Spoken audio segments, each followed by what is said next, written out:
Call the meeting order. Good evening, everyone. It's great to have an audience tonight. We have a very full agenda, so we'll get started right away.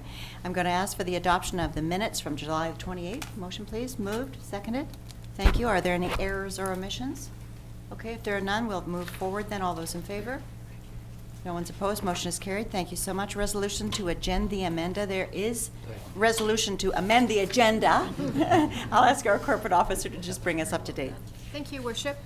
This afternoon, I made a housekeeping amendment to bylaw 2014-20. It's page 35 of 64. Under domestic seasonal meter, previously it was $2,100 as a one-time payment. It is now $1,500 as a one-time payment. So it's an error. Okay. Yeah, just an error, and so the amended agenda is now on the website. And it's on page 35 of 64? yeah, 35 of 64. About 3/4 of the way down. Under domestic seasonal meter? Was 21.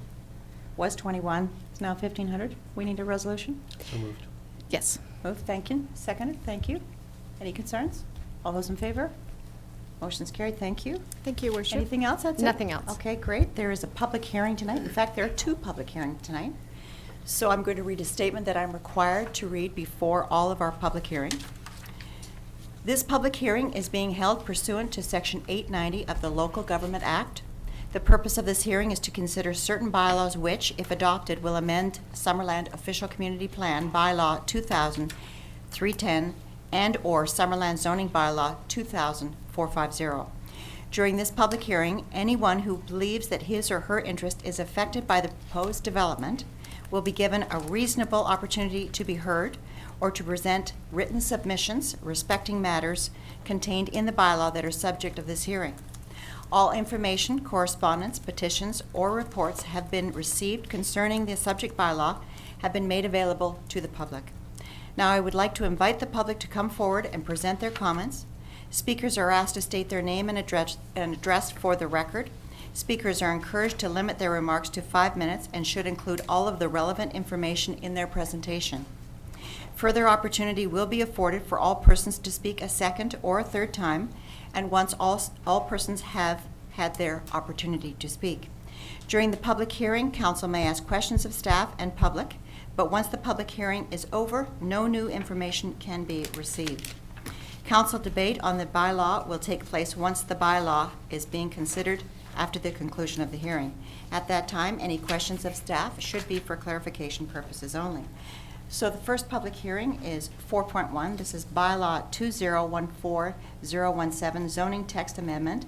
This is a housekeeping issue to revise the definition of the property line front. And Director of Development Services, Ian McIntosh, you're going to give us some background information. Thank you, Worship. We did talk about this bylaw before. And the definition of front property line in our zoning bylaw suggests that on a corner lot or a through lot, the front setback is 6 meters, the side exterior is 4.5, but the front property line has to be the shortest when there's a corner lot. And that's problematic. This is a typical situation where the road is to the bottom, the side exterior, another road is to the side. The bottom line is the shortest, so that has to be the front. If the result of this bylaw amendment says that you can adjust and make either one of them the front, so you can see the difference on the screen there as to how much that would move a building envelope. Very minor in those situations. In another situation where we have infill lots, again, the front short property line on the right is the front, left is the rear. If we take off an infill lot, that now means that the rear setback isn't suitable, so there's all kinds of variances that would normally be required. But there's still a front on the south side where the road is, or the bottom side, and there's a suitable rear setback at the other side. There's no issues here at all. It's just simply a clerical correction. So what this amendment does is say that when you have a corner lot, the developer can determine which one they want to be the front and which one they want to be the side exterior, whichever works best for them. And how did you discover this? We have an infill subdivision very similar to what you see on the screen there, and if this bylaw amendment does not pass, then there will be a whole myriad of variances required to allow for an infill subdivision. Okay, so it comes forward to tonight for the public hearing. That is If there are correct. no questions of council to start, I'll go directly to the public. And invite anyone who wishes to speak to this issue. You're welcome to come forward and give us your name and address. Okay, and I'm required to ask 3 times. So for a second time, if there's anyone who would like to speak to this particular issue. And for a third and final time, is there anyone else who would like to speak to this issue? Okay, thank you very much. The public hearing is now closed. We'll move on to the next public hearing, which is under Bylaw 2014018. This is amendment of zoning bylaw 2004-50 and subdivision and development servicing bylaw 99004 at 12262 Saunders Crescent. And if we could have some background, please. Yes, this again is part of our infill strategy, and the first part of this bylaw is to create a new single-family residential zone. It's called our RSD1I or RSD1 Intensive, and it has a smaller lot size than is our typical RSD1, which is 460 square meters. This zone allows for a lot size up to 300 or a minimum of 360 square meters. And that can further be reduced with a density bonus payment to the district down to 275 square meters. Lot width is the same as the current zone at 12 meters, but it can go down to 9 meters again with this density bonus payment. And if any of us or any of the people in Summerland have been down to the Beaver Street area, there are 4 homes in that area that are what would be typical of this reduced infill zone. And this infill zone, on red on the screen there is our downtown core. And in orange around it is the areas that are suitable. There are low-density residential intensification designation on our OCP. So any of those areas with a hatch is where this zone would be, could be exercised. The second part of this public hearing is for actually a property that is located within that area. And it's being rezoned from RSD1 to this new RSD1I zone if it passes. And you can see that lot is located within the low-density residential intensification area on our OCP, so that has been earmarked for this kind of residential infill. It's currently zoned RSD1, so the bylaw is to rezone it to RSD1I. You can see there's an existing house on the property, and there's a proposal to draw a property line in that location with an infill house. And that's a look at the property from across the street and sort of an artist's rendition of what it might look like with a second infill house placed on that lot. As well as those 2 amendments, there is another housekeeping amendment in both our zoning bylaw and our subdivision development bylaw. And both of those bylaws require that for any new lot in Summerland, there be a 10 meter by 10 meter building envelope on a lot. Obviously, if we're going down to a 9 meters of frontage, that's impossible to achieve. And we just haven't had that housekeeping amendment in front of council yet because we haven't had the zone in front of council yet. So now we're going to create the zone, we're going to create these 2 exemptions and put this zoning on the property on Saunders Crescent. Okay. Was there any correspondence that we received in the mail? No correspondence. Your Thank you. Any questions from council before we go to the public hearing? Okay, I'm going to open this up to the public. So if you feel that this public hearing regarding this particular home, well, a home lot, if you have an interest in this and would like to speak to it, you're welcome to come forward and give us your name and address. It's the first time. Is there a second time that anyone would like to come forward and speak to this? Please do. Great. Oh, good. Great to have you. If you could just give us your name and address for the record. Thank you. My name is Cynthia Cutt. I live directly south of this property. And Mrs. Cutt, can you just pull that forward? You're that tall better? enough, it's the microphone's Is that fault. It's better? not you. That's perfect. Okay. Thank you. Cynthia Cutt. I live directly south of this property at 12266 on Saunders Crescent. I do have a couple of concerns. If I'm reading the map that I received in the mail correctly, is it a 1.5 setback, 1.5 meter setback to my property? That's correct. Okay, because as of right now, there's a fence there and an existing cedar hedge that's about 8 or 9 feet tall. So I was wondering if in the course of the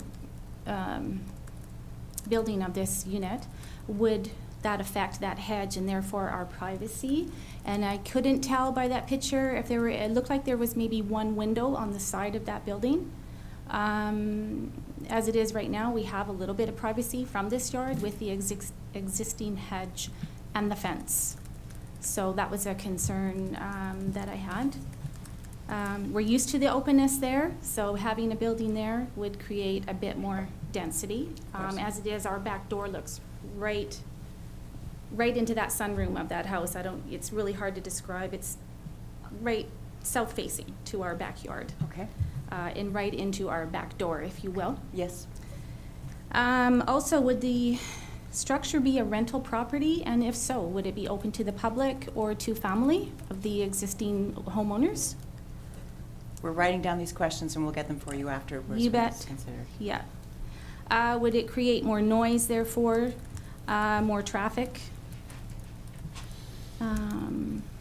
And I think those are the major issues I had Great at this questions. time. Good, good. We'll get you those answers. Thank you so much. Okay, thank you, everyone. Thank you. And another gentleman wanted to speak to the issue. Thank you.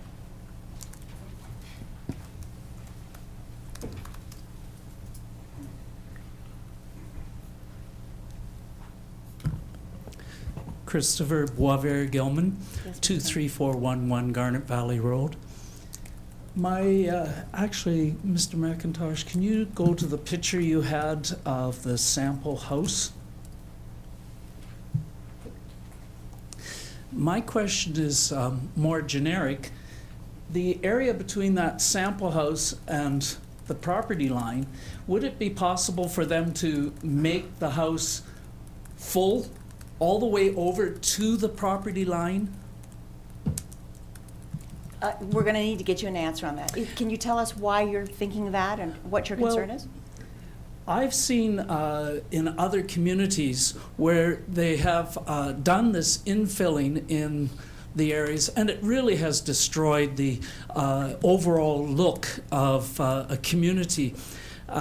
You can have houses as small as a little bit more than this. Yes. And that may seem funny, but that's what a trailer is.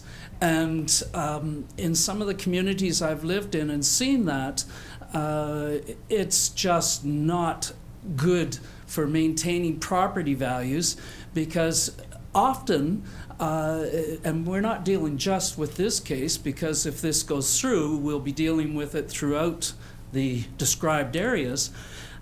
Some of the older homes and ones that are rather unique lose their uniqueness because of their neighborhood.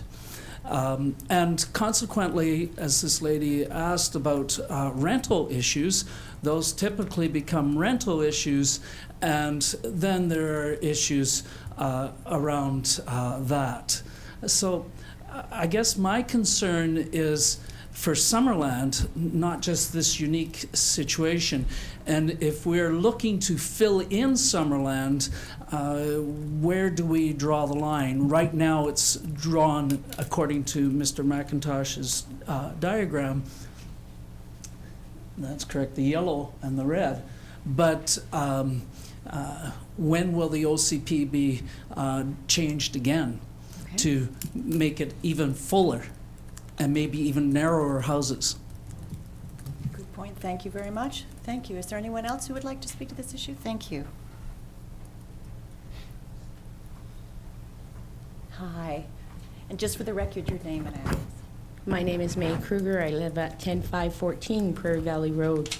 I'm at the southeast, across the street neighborhood of the house that's being proposed. The question I have proposed is, if you can go back to that picture, well, actually, you can leave it on this one. Mine is a health and safety issue. I live on this corner house right here. This house right here, if you look at that street, we live across the street of a public school. Right now, the biggest issue is parking. For 15 to 20 minutes in the morning and 15, 20 minutes after school, we have congested roads. We've just put in, right here, flashing street lights, and I'll guarantee you from my observation and within the last 6 months, people aren't following those lights, and children's lives are still at risk. The children are trained, but we're just getting the public up to speed. Until that time comes, my issue is the parking. People will line up here. This is parked, my driveway, Cynthia's driveway. This will be parked again, and we're running out of spaces. Now people are being blocked in. I run a business, I can't be blocked in. So my concern is, again, adding more houses, and I don't mean any disrespect to anybody, but we're running out of parking as it is in that area. Is a safety issue for children. I've seen so many people almost back into little children where I've run out of my pajamas to grab a child from getting hit. So that is something I'd like you to, the council, to look at before you start passing these. We are running out of space for children in that school zone. Thank you. Thank you. Thank you. Okay, is there anyone else who would like to speak to this issue? Okay, that's the first time. Second time, is there anyone else who would like to speak to this issue? And for a third and final time, is there anyone else who would like to speak to this issue?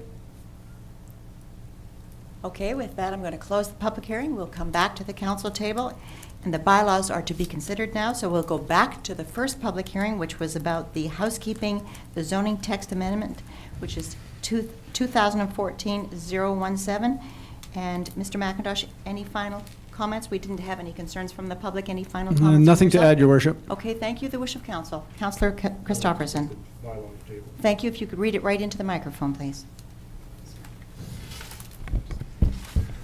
So moved that bylaw 2014-017 zoning text amendment housekeeping to revise the definition of property line front be read a second and third time and be adopted. Seconder, please. Seconder. Thank you. Any comments? No comments? No? It's okay? All right. Councillor Robson, it's okay? I'm skeptical of this because I think we're dwarfing our community, but This is the first bylaw. This is the housekeeping amendment where, yeah. And that's what this is going to result in, is making our, the infilling is going to cause us problems, as have been mentioned here today. And I think we have to look at our lot sizes, and I think we have to be cognizant of how small we make them. RSD1I is just making them that much smaller. Now, I can recognize the fact that this probably will only result in areas where there's a road in conjunction with the property, where we have those others lots. That's not going to be the case. If we go back to the other the screen where we have all the infill areas. No, keep going. well, no, this is just regarding the text phrasing. This is not regarding the next house. This is only on the text phrasing that's in the official community plan. It's not regarding the next one on Saunders. I know that it's confusing because they're both together, but this does not affect that. This one is to change the definition of what is a front property line on lots that are okay. corner lots. Okay, okay. Yeah. But I yeah, okay. understand what you're saying, right? So it just gives the opportunity for whoever is building to either make the distinction of the sides, the backs, side. the front, Yeah, right? So it that's allows them to make changes in mistake, Your according. Worship. That's all I'm right. sorry. That's okay. All right, any other comments then? Councillor Waterman? Thank you, Your Worship. I think it just allows for the flexibility that wasn't there before, and that's why it's called a housekeeping issue. Exactly. Yeah, well said. Thank you. Well said. Okay, if there are no other comments, then I'm going to call the question. All those in favor?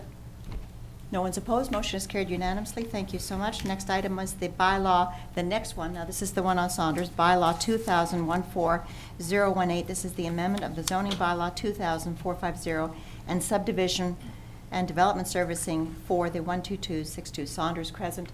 And there were several questions, Ian McIntosh, and I know what you didn't write down, I did, so maybe we can cover off some of the questions. Yes, Your Worship. The first question was to do with privacy concerns to the south of the property, particularly with the cedar hedge that's there at the moment.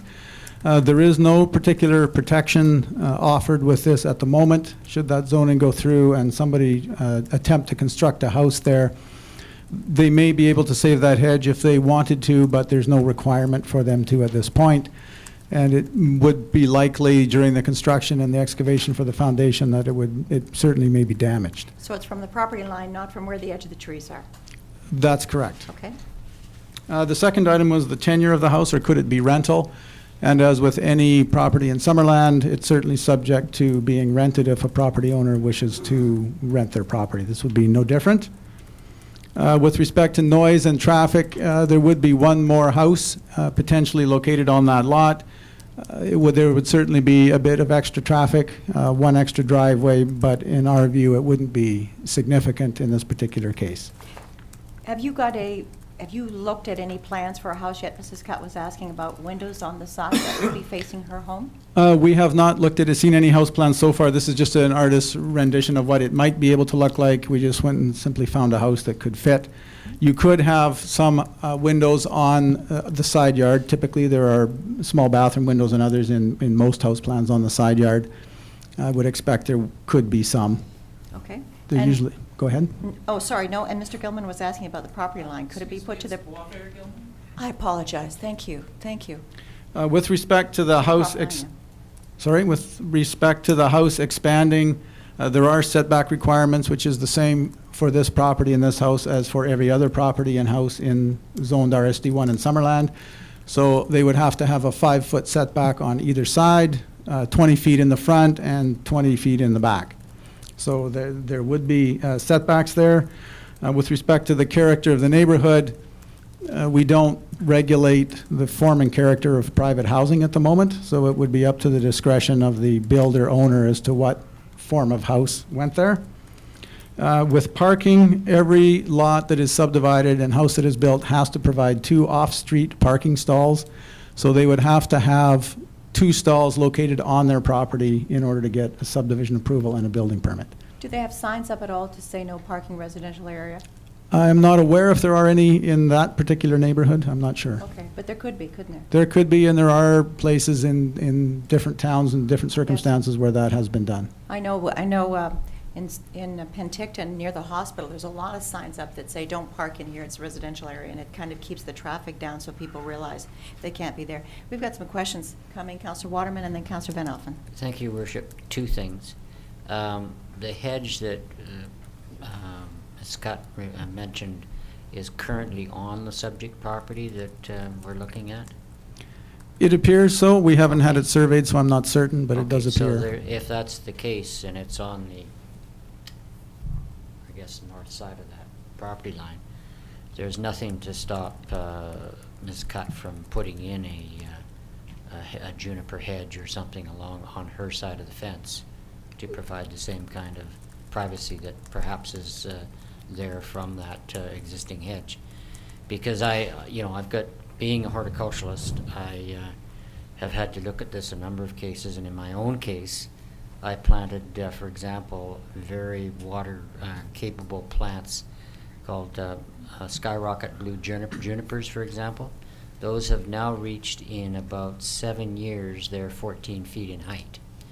And that's just with a single drip line running down the planting row. So there are options. So and regular cedars, which I don't tend to recommend, but if they've got a good drip line, those will attain a pretty good height fairly quickly as well.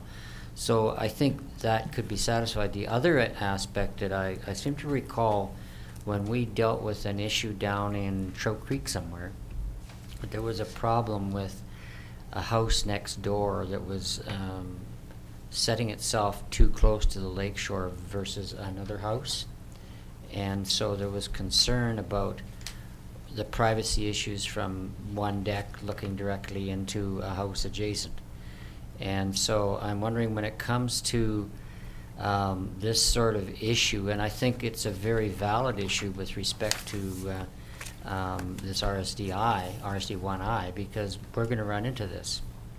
And I, for one, would like to see the densification increased where, the school population will be boosted. This is a very preferred area for families because the schools are so close and the downtown is so close.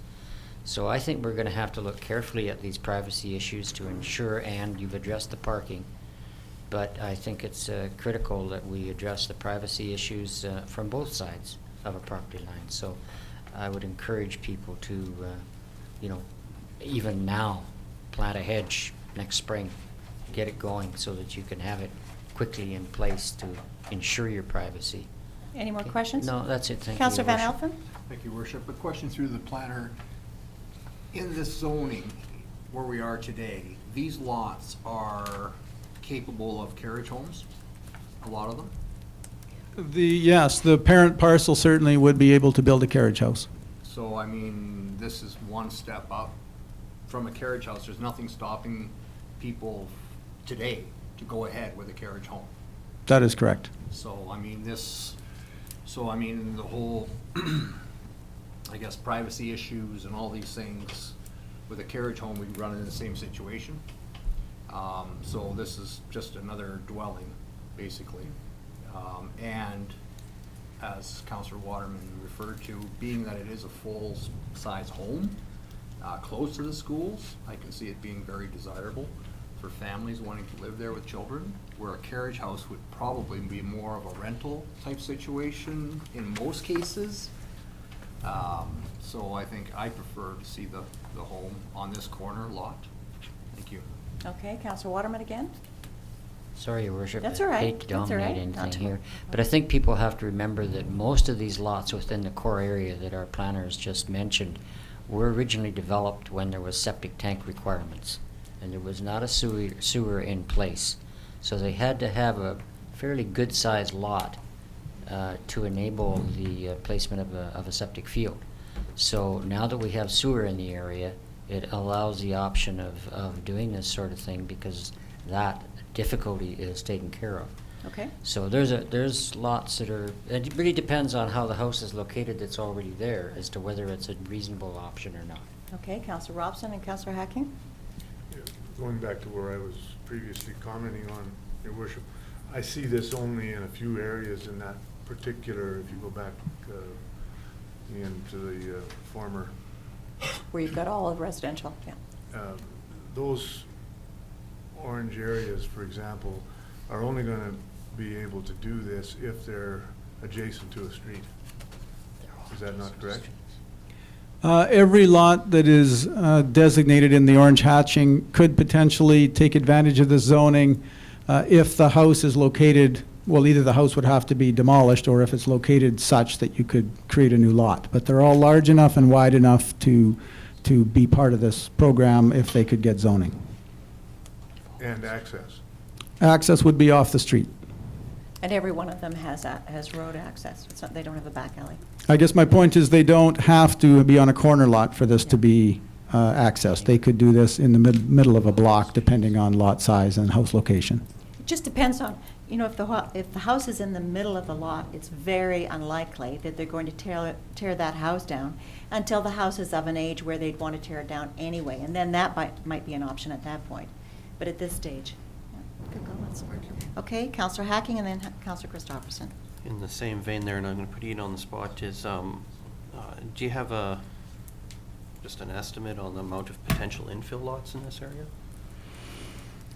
We haven't really done that study. This was more houses that are within a certain radius of the downtown core, and then we drew the line based on the neighborhoods that we thought best fit that criteria. We didn't look individually at homes. Of course, now we're just looking at the one. Okay, Councillor Hacking, any more No, I'll questions? save my That's comments okay. for the motion. Councillor Christopherson? I see this as a positive, that there are a lot of big lots here in Summerland, that it allows, it gives the property owner the option of creating another lot that could be for a member of the family, and they can stay in their home. Okay, the wish of council. Councillor Waterman? Yes, I'd like to present the bylaw, Your Worship. Thing, please, thank you. Bylaw 2014-018, amendment of zoning bylaw 2004-50 and subdivision and development servicing bylaw 99004 at 12262 Saunders Crescent. Be approved. No, be read a second Be and read a third time? second time, I'm sorry. Okay, seconder, please. Third, yeah. Second. Thank you. Comments? That's right. Councillor Hacking? You want to start with your comments? Just a quick comment.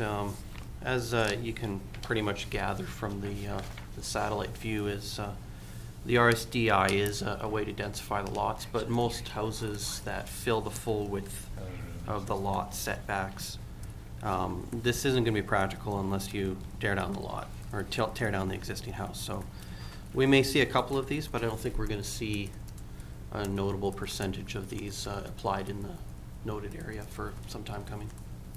Good comments. Anyone else? Okay, I'll just make my own comments known. I really get where, especially where Mrs. Cutt comes from, when you're right beside it and you know you're going to see it. And the good news is I find most people today are building beautiful homes. Even when they're smaller, they tend to be beautiful new homes. So the good news is your whole area looks fantastic, and I think it will continue on. And I think that, for homes to sell today, they do need to look good. So I expect the developer will do an excellent job. That part I'm not worried about. Is it closer? Yes, it's closer. And it does make it tougher for the school, for children, for parking and so forth. And there are some dangerous issues, particularly around schools and children. And everybody's in a hurry and dropping their kids off in a rush. And it is dangerous. And I've seen it myself where it's quite terrifying. I don't think a new house will make that much difference. I think it's just going to continue to be a dangerous area, and we have to always watch it. And I'm just thrilled that we finally got sidewalks so the children have a place to walk.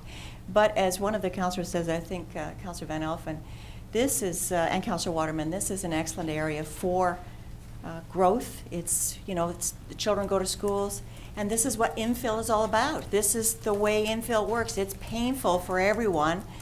And it's just a part of what we go through on every infill lot. It's much easier to go to a new area and build where no one's affected. But in fact, this is an excellent use of the land. And as Councillor Waterman said, there was probably septic there for years. And so now that it's on sewer, it certainly makes sense at this point. So I'll be voting in favor. Any final comments? All right, I'm going to call the question then. All those in favor? Is there anyone opposed? Motion passes with Councillor Robson opposed. Thank you so much. All right. Go on to the next item. Next is the mayor's report, and I just have a short report to read. It's been a long, hot summer, and I want to start by thanking the Summerland Fire Department, their staff and volunteers for their work in helping with some of the forest fire activity in the region and for making sure that Summerland stayed safe. I also want to thank the Chamber office for their work. I've heard from 2 different families that the service they've received at our tourism office was outstanding. The trees, shrubs, and flowers in our gardens, on the meridians, and in our parks are gorgeous. Thanks must be given to our Parks and Recreation, along with Public Works and the Utilities Department. It's been a busy August, so I'll just highlight a few of the activities. The student delegation from Japan came the first week of August, and they were kept busy by their local host families and by the Sister City Committee. Thank you to all of the volunteers and to the council members who came out for the farewell barbecue. Thank you to all the Summerland women who golfed in the Tees Up for Cancer tournament held on August the 15th and 16th. We had a great time. As usual, my golf was terrible, but the group raised a lot of money for the Penticton Regional Hospital, and it's great to see so many involved from our community. Thanks to the Okanagan Regional Library staff, volunteers, and friends of the library, of which I see a few are here in the audience. They help to promote reading to our Summerland youngsters. Almost 100 children received an award for their reading accomplishments on August the 19th. Special thanks to Murray's Pizza for the gift certificates and to the parents and grandparents in attendance who encouraged their kids to read. As many of you may have read in the paper this past week, we had an issue in Summerland with 2 migrant workers who were subjected to living conditions that were nowhere near acceptable from a farm where they were hired to work. With the help of some citizens and our MP, Dan Albus, the situation was made public. The gentlemen were taken away from the farm, cared for by a very special family, and they are now working in another city in BC. This, I really want to stress, was one case by one farmer. This is not the norm for Summerland.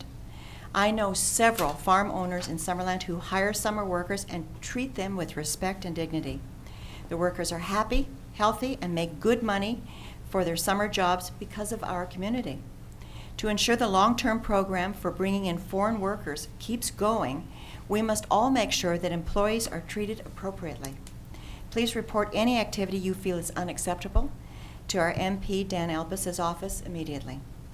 And finally, after close to 20 years and 3 construction projects turned down, on July the 30th, Premier Christy Clark came to Penticton for a Chamber of Commerce luncheon, and she said the following: as Penticton, I wish she'd said the whole region, but she said, as Penticton continues to grow, so does the demand on services for Penticton families who rely on including the hospital.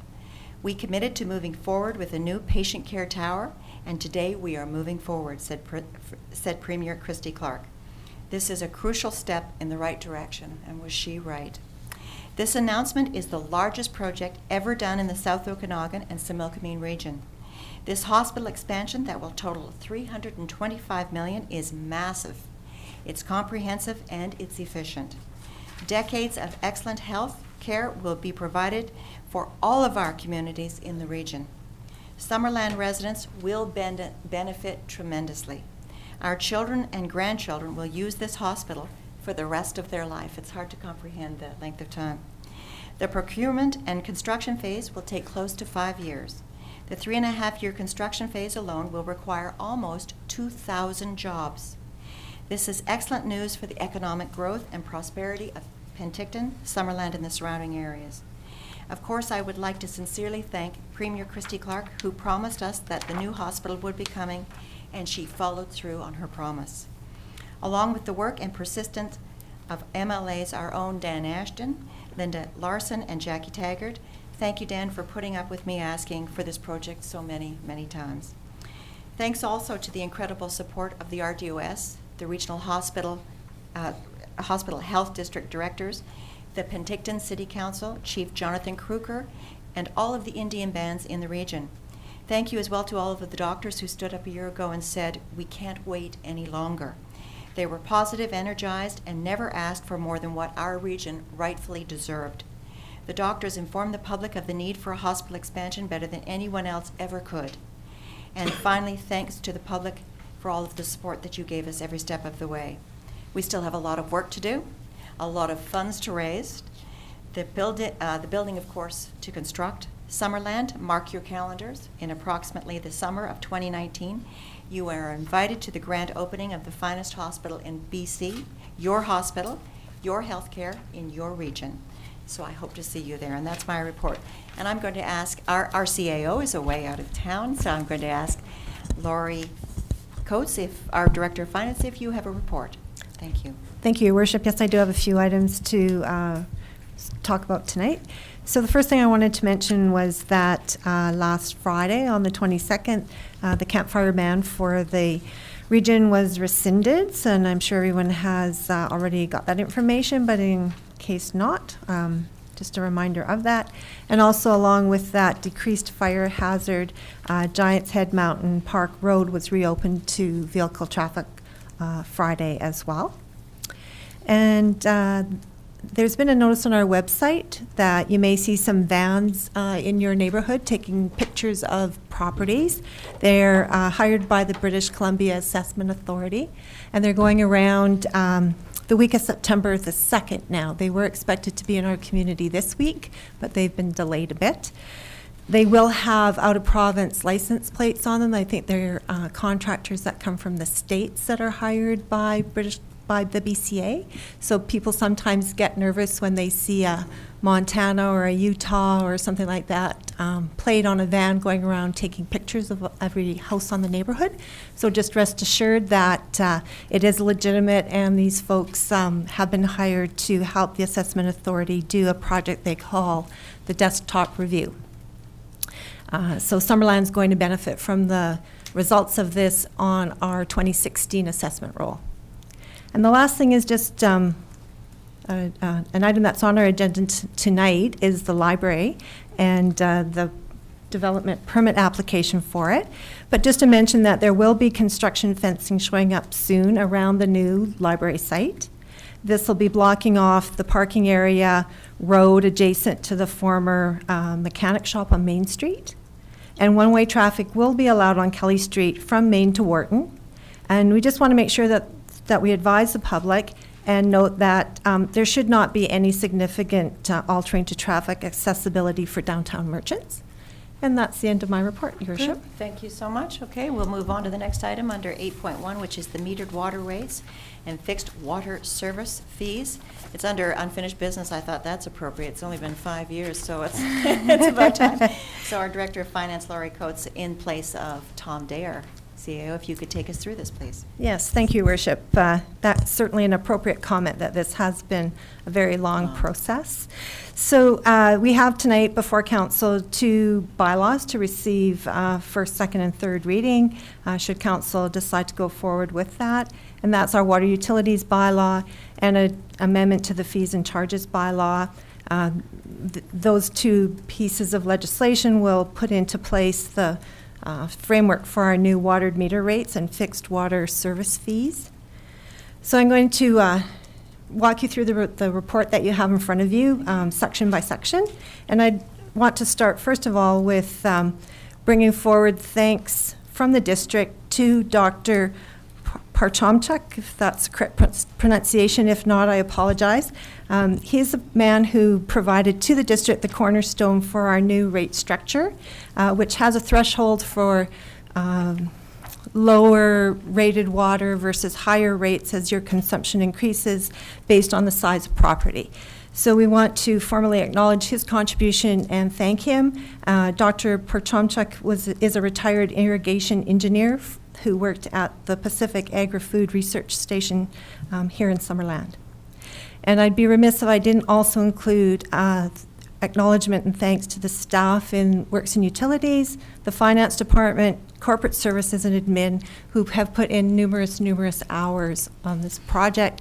As you mentioned, it spans many years, and there has been just a very diligent effort by staff to try to come up with what we feel is the best possible program to present.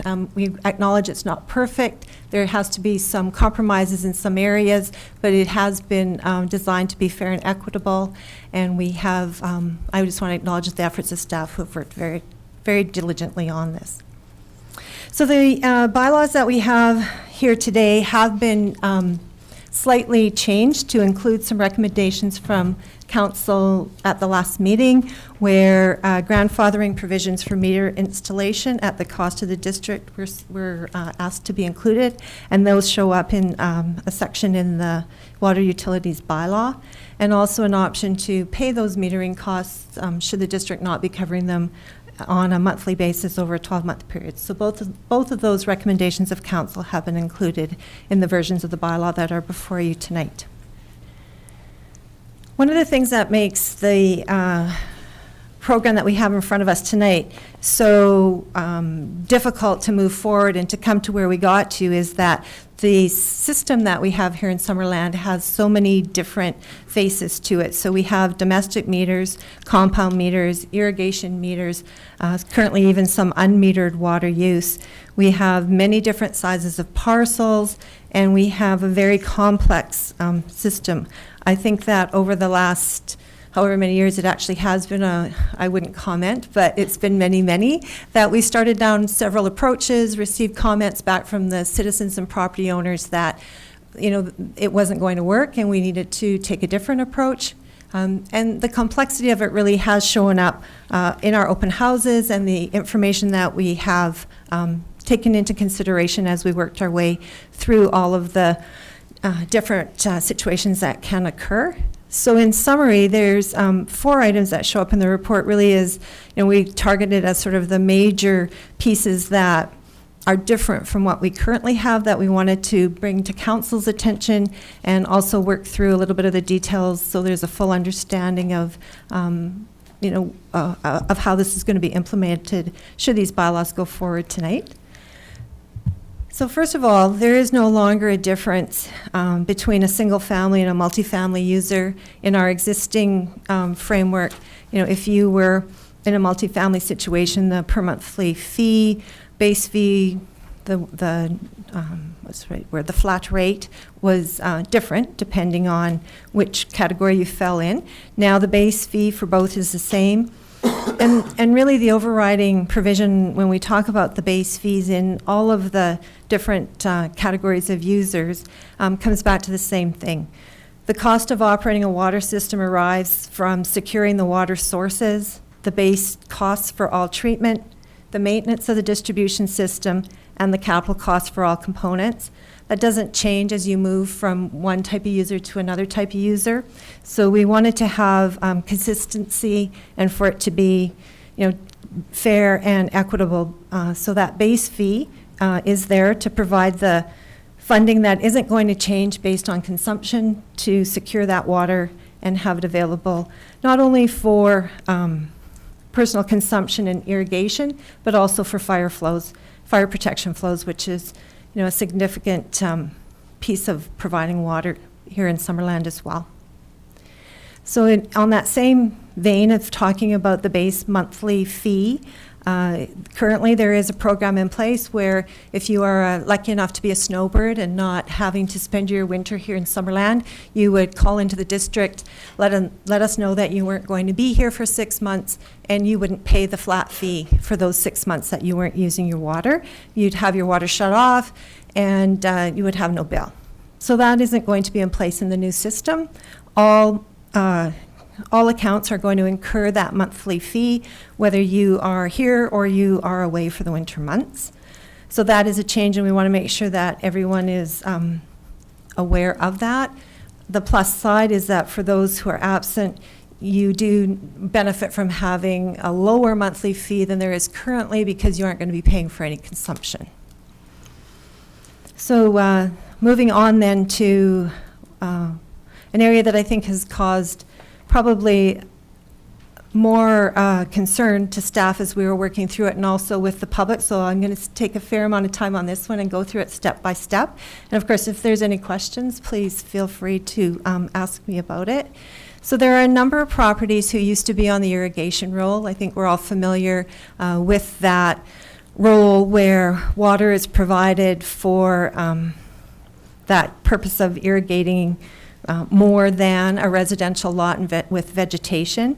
And it's happened probably, I think in 2010 was the last time those properties were on that roll. So there's been several years where about 400 accounts that were for properties that were a size of less than 2 acres were dropped off of that that way of collecting money for water.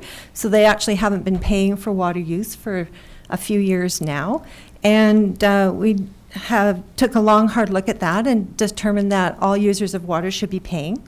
So in order to accomplish that, we've instituted a monthly flat fee of $35.82, which if you get your discount for payment on time will be $32.24.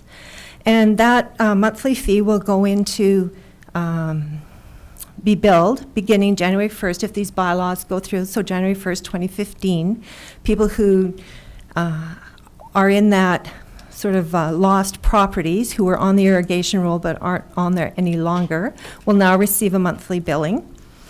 That water right now will not have a meter on it. So there will be a need for that second service to become metered at some point in the future. Right now we are dealing with domestic residential water consumption. We aren't ready to tackle the irrigation aspect of watering in Summerland. That's work that we're going to undertake in the next year. So this is an interim measure. When we're done with this project, almost all all water use in Summerland will be metered. There may be a few exceptions where the district's own water use at a particular small service doesn't warrant a meter being in place. We know how much water is being used there, and we're going to estimate that amount for our own billing purposes. But for any users other than the district, water use will be metered. So what's happening with these accounts, and there's about 280 of them who still have active services. We've contacted them by letter, let them know that these changes are coming, and we're listening to what they have to tell us about their particular situation.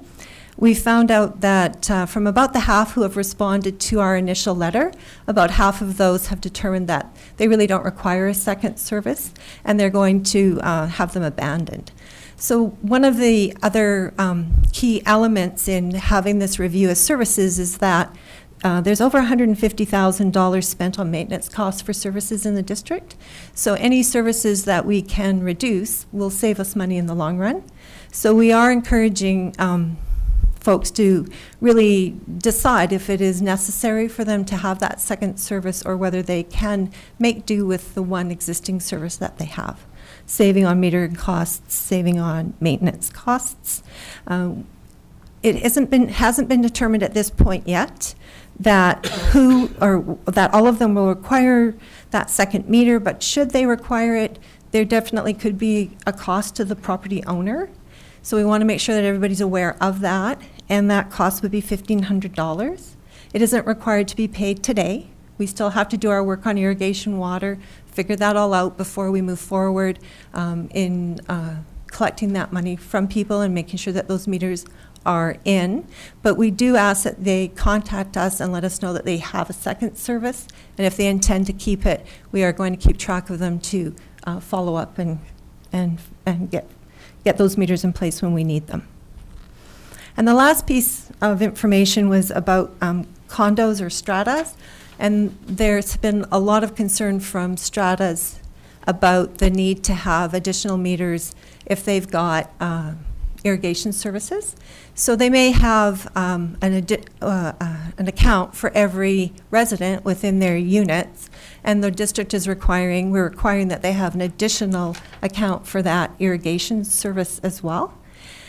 So just in the last few weeks, we've been in touch with them. Jim Holcher from the district has been talking with the strata councils, and we've come up with the suggestion that we will bill the stratas only for that one additional meter. The residents of the strata will be billed individually for their own accounts, and that seems to be an idea that they're in favor of. So we're going to go forward with that. It will help them within the strata councils in planning their 2015 fees that they have to collect from their residents before those people take off for the winter. So that's moving forward. So those are sort of the significant changes that we've highlighted and identified and wanted to bring to council's attention. And maybe, would it be appropriate, John, maybe I'll ask, or your worship, I'll ask for questions at this point before we move forward? I'll do that for you. Thank you. I want to just ask, now, you've gone through, this is a very complicated, Absolutely. very complicated onion, and you're peeling away the sides, okay? We are, yes. How many residents do you expect will still have major problems as of today? Well, we believe that there's about 200 we haven't heard from. Okay, and everyone who has a problem will be dealt with individually so that they are worked with. So it's not going to be just, no, this is what it's going to be. That it's going to be checked, what is right, what isn't, move forward and go. So that's certainly the plan, Your Worship. That the long process that it's been, the accounts that are remaining that have issues to be resolved are the most difficult ones. Of course. Of course, right? So we've been at this for quite some time now, and we're, at that last 10%. I mean, it isn't even 10, it's more like 5% of the accounts to resolve. Okay. And certainly every property may have unique issues that need to be considered, right? Yes. Yes. Okay, and all of the irrigation regulations, of course, will be reviewed next year? Next year, yes. So when will this go into place? How does that work? Should this go forward tonight? When will this go into place? So should it go forward, then all of the metered water rates will begin January 1st of 2015. Okay. All of the fixed service fees and the fine schedule will go into place immediately. Okay, so you're hoping to resolve any of the problems by the end of the year? Yes, we're certainly going to be working through that. One of the key ideas to remember is that everyone needs to be paying for their water use. In the past, we've had this group of folks who had water use that they were not paying for. Yes. And the interim measure for that is the $35.82 a month. Okay. And that is going to go into place January 1st of 2015. Okay, did you have any more to add on to this before? We have talked about this, of course, at length. There probably will be some questions, certainly some comments. However, to go forward with a possible motion, is there anything else that you wanted to add? These were the key items. I just wanted to make Make sure sure that everyone- council had full information. Okay, let's see if there's any questions then, Council. Councillor Waterman? Not a question, more of a comment, but Certainly, Okay. certainly.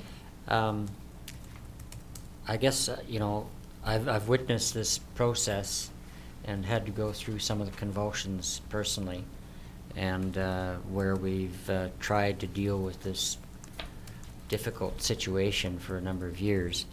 And there was a period where, you know I got several different answers to the same question at one point. And finally, I think, you know, we were able to recognize, and as Dr. Panchumchuk pointed out, and I certainly concur with his thinking, is that, you know, when you look at a plant or a tree growing in an orchard, for example, when it's a similar sort of plant or any kind of vegetation is grown in a domestic situation, the environment that hits both those situations is the same. The soil types may or may not be the same, but they require the same amount of water. So the adjustments that the community was able to make so that lot sizes were taken into account was done, and it was definitely difficult. It's very easy to say, okay, everybody gets treated exactly the same, and there's going to be inequities all over the place.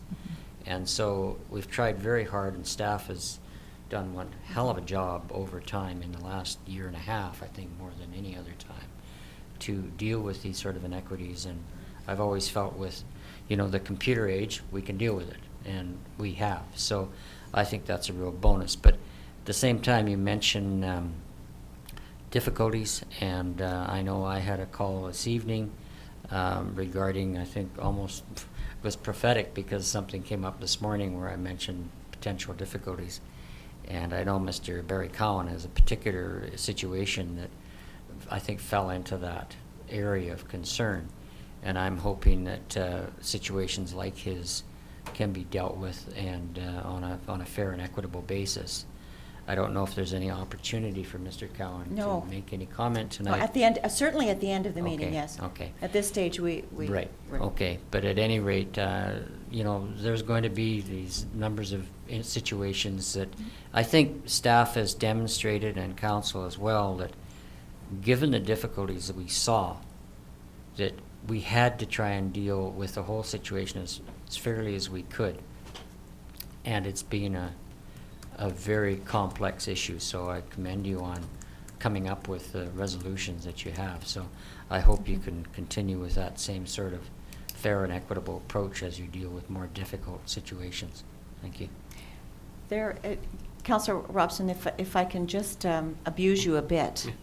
I just, Councillor Robson had an issue where there was, where there was a fair amount of water being used on your lot.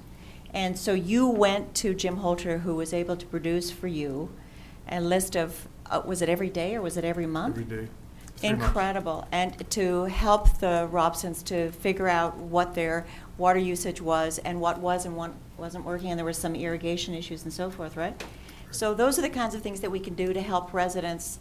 And I think you were very impressed with the care that you got, and I think those are the kinds of things that we can do to help residents to understand what their levels are and to make sure that we have enough water for them to move forward. Is Absolutely, that Your right?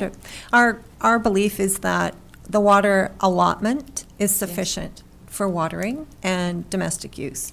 And if you are exceeding the allocation based on the size of your property, we encourage you to contact us, and we can do that kind of detailed review, help you to identify when the water is getting used, and work through to find a solution. Okay, yes, because I know when we spoke today about Mr. Cowan's issue, I think there's going to be several that you're going to have to deal with, and the most important thing is that you deal with them individually, and we know you'll do that. Yes, Your Worship. Good, thank you. Yes. Okay, the wish of council.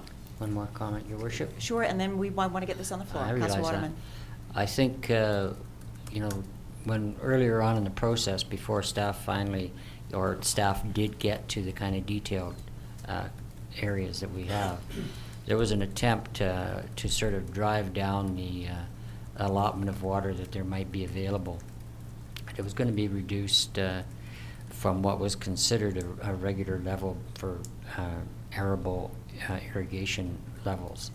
And so it was met by our current staff that no, that was not a fair way to do things, and that it had to be the same across the board in terms of amount of water, inches of water that were required. And so where there may have been some discrepancies and differences, we were able to make sure that those differences were not, did not become a difficulty, and everybody's being treated exactly the same. That's correct, Okay. Your Worship. Certainly there is fairness and equity throughout the program. Thank you. Councillor Van Alphen? I'd like to put the recommendation on the table, Your Please, Worship. thank you. That council give first, second, and third reading to bylaw number 2014-019, water utilities, and bylaw number 2014-020, amendment of fees and charges, bylaw number 98-001, water rates. Seconder, please. Thank you. Final comments? We've talked about this so often, but it's important. Councillor Van Alphen? Thank you, Your Worship. Yes, this has taken a long time Yes. to get where we are today. I commend our staff. You know, I commend them for their open-mindedness. You know, there's been a difficult situation to try to get to where we are today, and we've had to look at this all sorts of different angles. The bottom line is, what we've always said from the beginning, and I think where we're at today, is we wanted to be revenue neutral. This isn't another tax grab. We gotta pay for our water that we use. Probably what we're gonna find with meters is we'll probably be consuming less water, which is an indication from other communities, and that's what happens.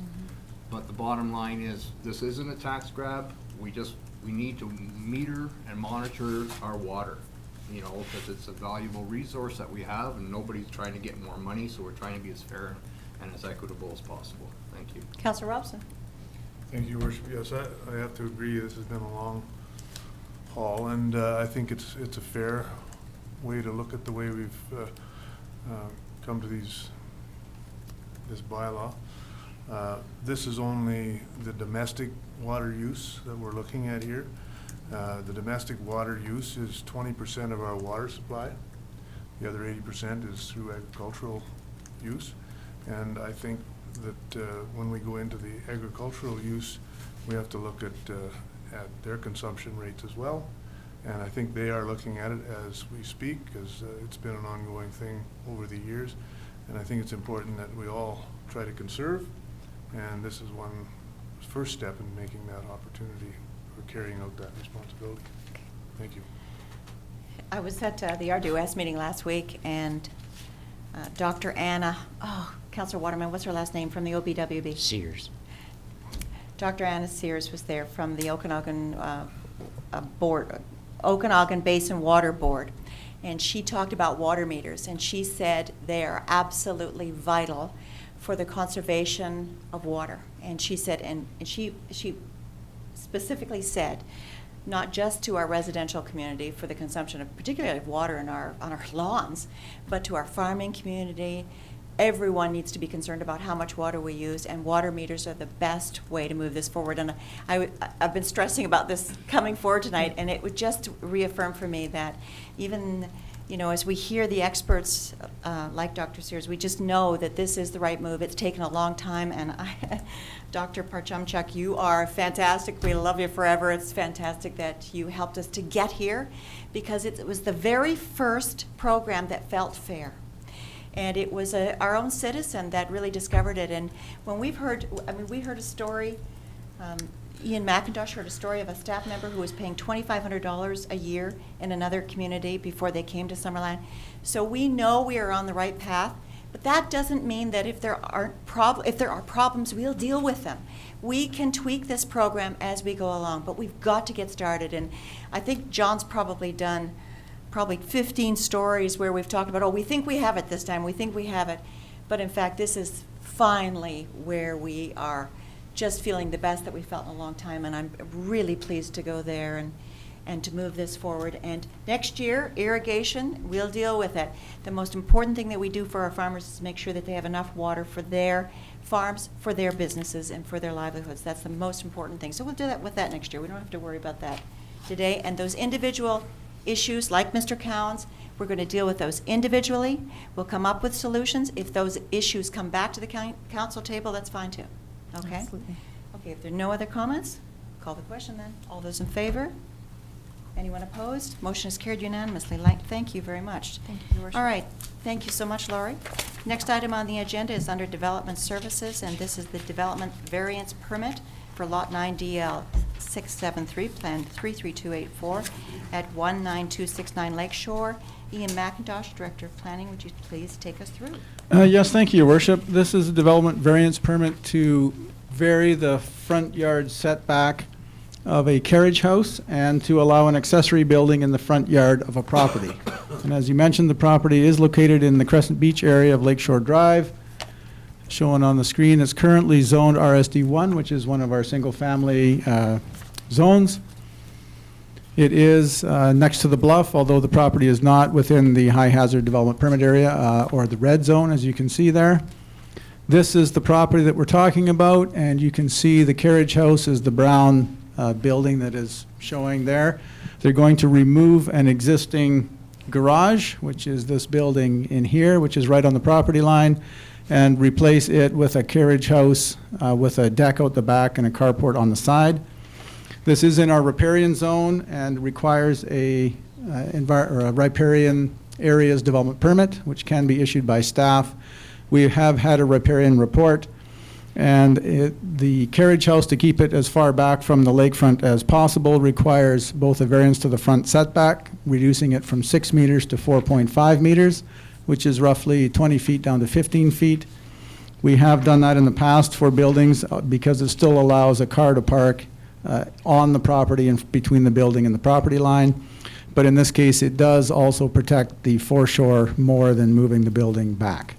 So this is in front of council as a development variance permit, again, to vary the front yard setback from 6 meters to 4.5 meters and to allow an accessory building in the front yard.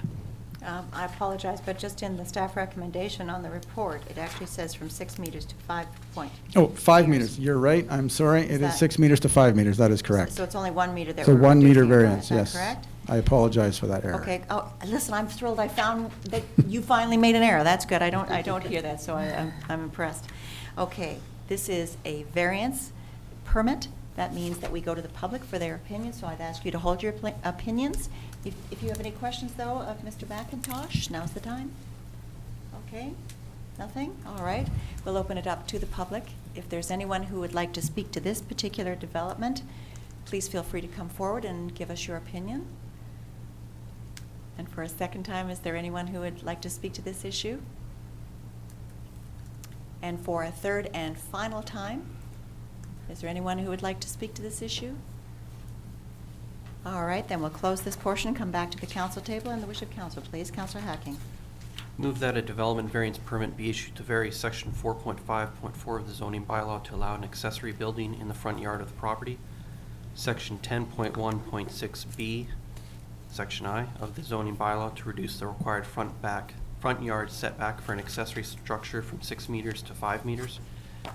And that the variances apply to the proposed carriage house as shown on Schedule B only, attached to the Director of Development Services staff report dated August 25th, 2014. Seconder, please. Thank you so much. Comments?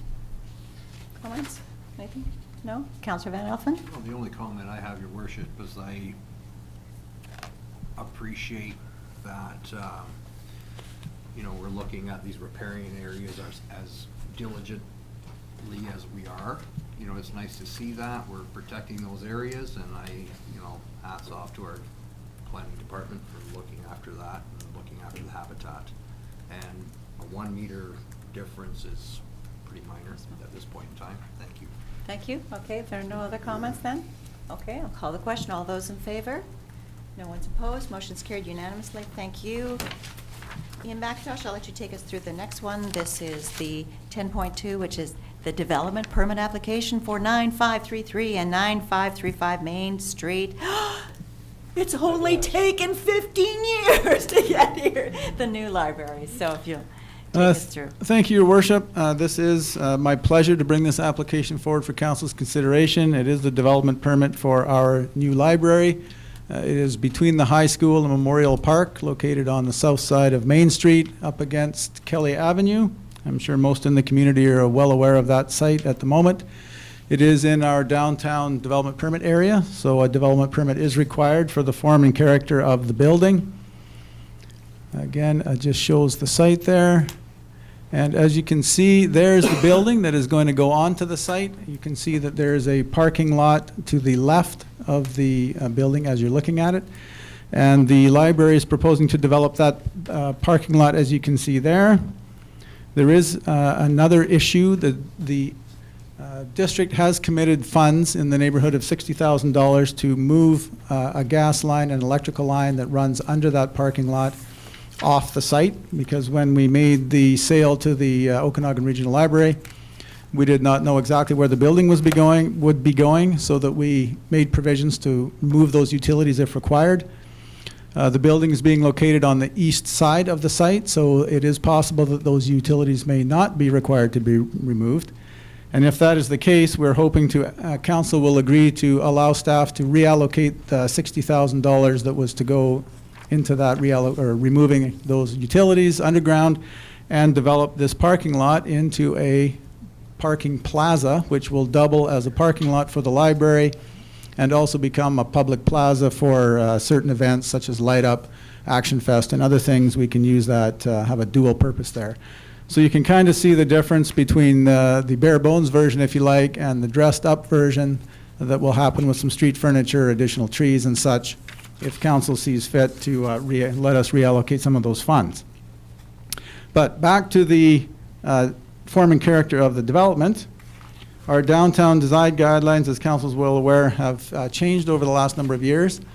And there's now 3 categories of guidelines that must be met by a development in our downtown development permit area. And those include function, form, and sustainability. The function is how the building performs in its surroundings. And in this particular case, I'm going to attempt to drive a SketchUp model at the same time as I read the report. So if I can chew gum and walk at the same time, we might be all right. There is a 3D model of our new library. And as you can see, it's across kitty corner from Memorial Park over here.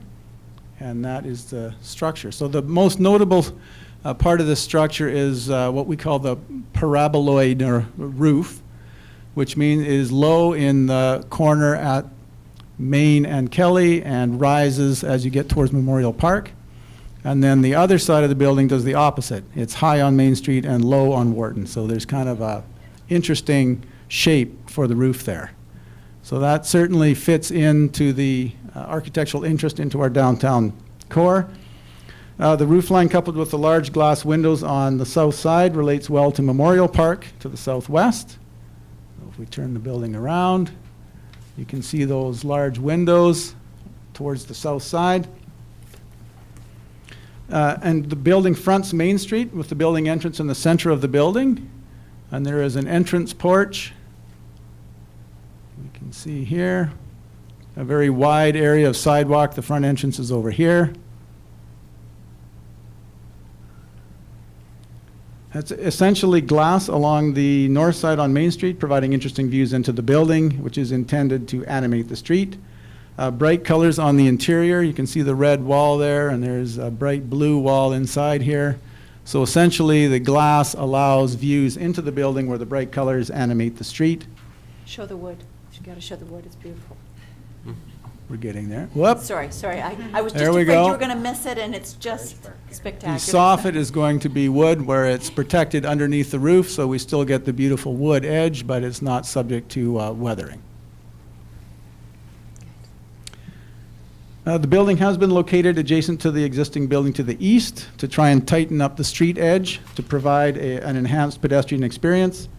I've talked about the parking plaza and an image of how the building, we'll get to a bit later, an image of how the building fits into the street is included in the report, and I have a slide a little bit later. with respect to the form, which is how the building itself, not in its environment so much. And again, the external walls are glass displaying the bright colors inside the building. There is a reader's terrace on the south side over here with an opening 24 feet wide that allows the inside to essentially spill out through these opening glass walls onto a reader's terrace, which is secured so people can take their books outside and read when the weather is appropriate. Now, the proposed exterior finishes include decorative concrete block, bright red feature wall, a large portion of storefront glazing, and the striking wood soffit underneath the roof all the way around.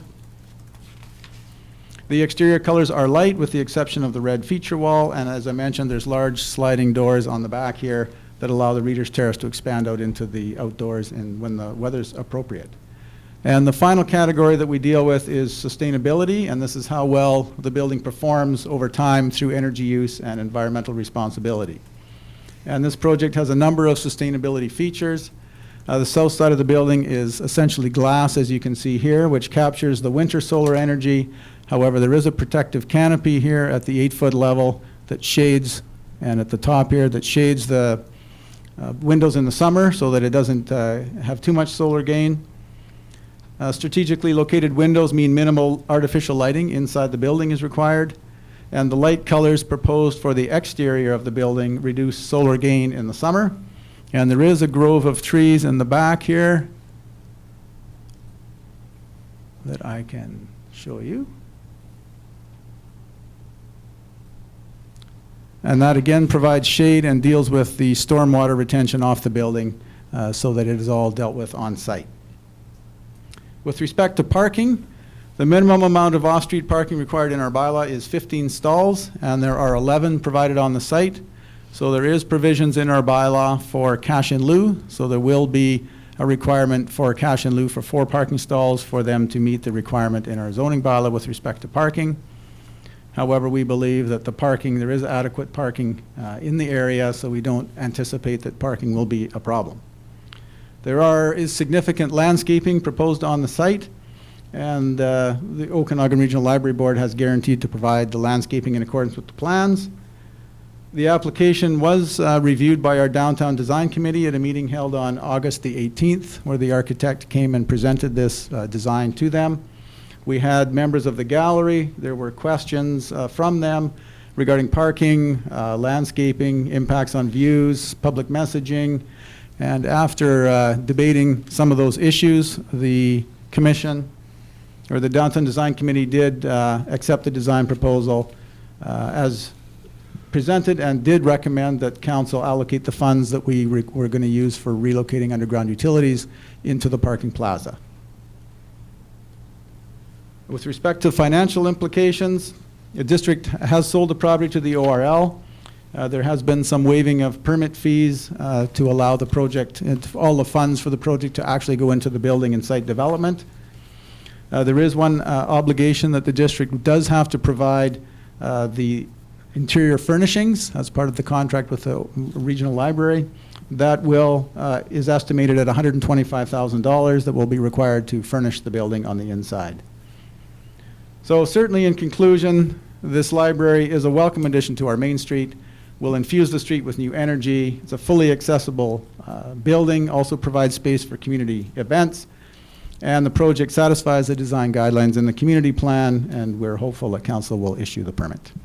Councillor Peter Waterman was the council liaison to the ORL, or the Okanagan Regional Library, and has watched this project throughout, so I'll ask you to make your comments and hopefully have the honor of putting this on the floor. Do I have a long time, Your Worship? No, or you is it a don't. short time? I'll cut you off. No, you take your time, it's okay. No, we're pleased. No, I was the liaison between 205, 208, and in this last council. Before I go any further, though, I'd like to acknowledge some audience members from the Okanagan Regional. Catherine Lord, our board chair, could you please stand and be acknowledged? Yay, Catherine. Thank you for being here, Catherine. And Stephanie Hall, our CEO, is also here. Thank you, Stephanie. And Michelle Rule is our communications director, that's what I think you call it. Thank you, Michelle. And as well, of course, Sue Klein, our local library head, who has driven the programs here in Summerland to the extent that we're really full. And it's her enthusiasm that has, it's probably her fault because we've got such a... It's not a fault, Sue. It's okay. Because we've got such tremendous response to the programs that Sue has been putting together that, it's obvious actually for quite some time and a number of years that the library space is inadequate for this community. So I'd like to thank all of you for being here and for your participation in our numerous meetings over the time frame that I've been involved. So There's one other couple here that are from the Friends of the Library. Can Oh, you see right. Peter and Hi. Yeah, Dorothea? they're Can you over. see them? Yes, They're from the yeah. Friends of the Library. Thank you. Thank you for coming. And I know it's been one of my major goals right from day one when I had my involvement to see a new library, and unfortunately we went through some convulsions and iterations that didn't materialize. And I have to thank our existing board and chair and our CEO for driving this over the last year and a half to ensure we're at this point right now. And this is our first opportunity at this table to make that first sort of legal step to proceed towards a physical reality in the ground. So I appreciate the chance to do Sure that, honor. and thank you, Your Worship. Go for it. And if you'd put the motion on the table. Yes, I will do so.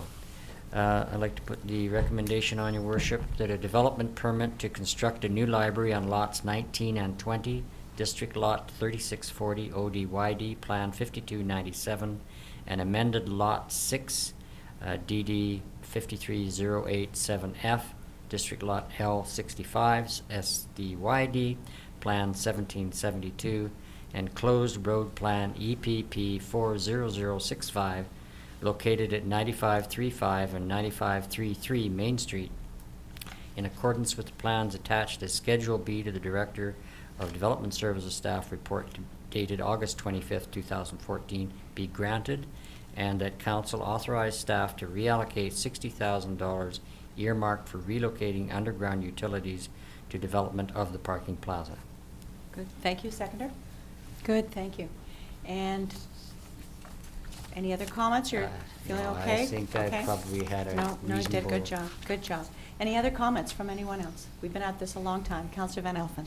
Yes, we have been at this for a long time, and I'm glad to see this coming to our main street. I think it's going to be a wonderful addition. This land was sold to the ORL from the municipality at market value, and I'm happy to hear that we're taking these $60,000 and putting it into the park area, so to speak, because if not, we still would have, we made the obligation to take the utilities out, and if we don't have to, we can still help to beautify this. Our last meeting, when we had the first opportunity, Your Worship, to see the design, it was indicated, and a question was asked, and I asked the project managers at that time if our local suppliers and or trades would have opportunities, and it was indicated to me that yes, they would, and there will probably be some advertising in the local paper, for the project managers to meet some of the suppliers and or contractors in our community. So I'm excited about that. Could be, definitely will be some spin-off for local people in the construction trades or supplies. Thank you. Okay. Councillor Christopherson, then Councillor Robson. Over the years since I've been in Summerland, there's been talk about a town square. Well, I think we're finally going to get it.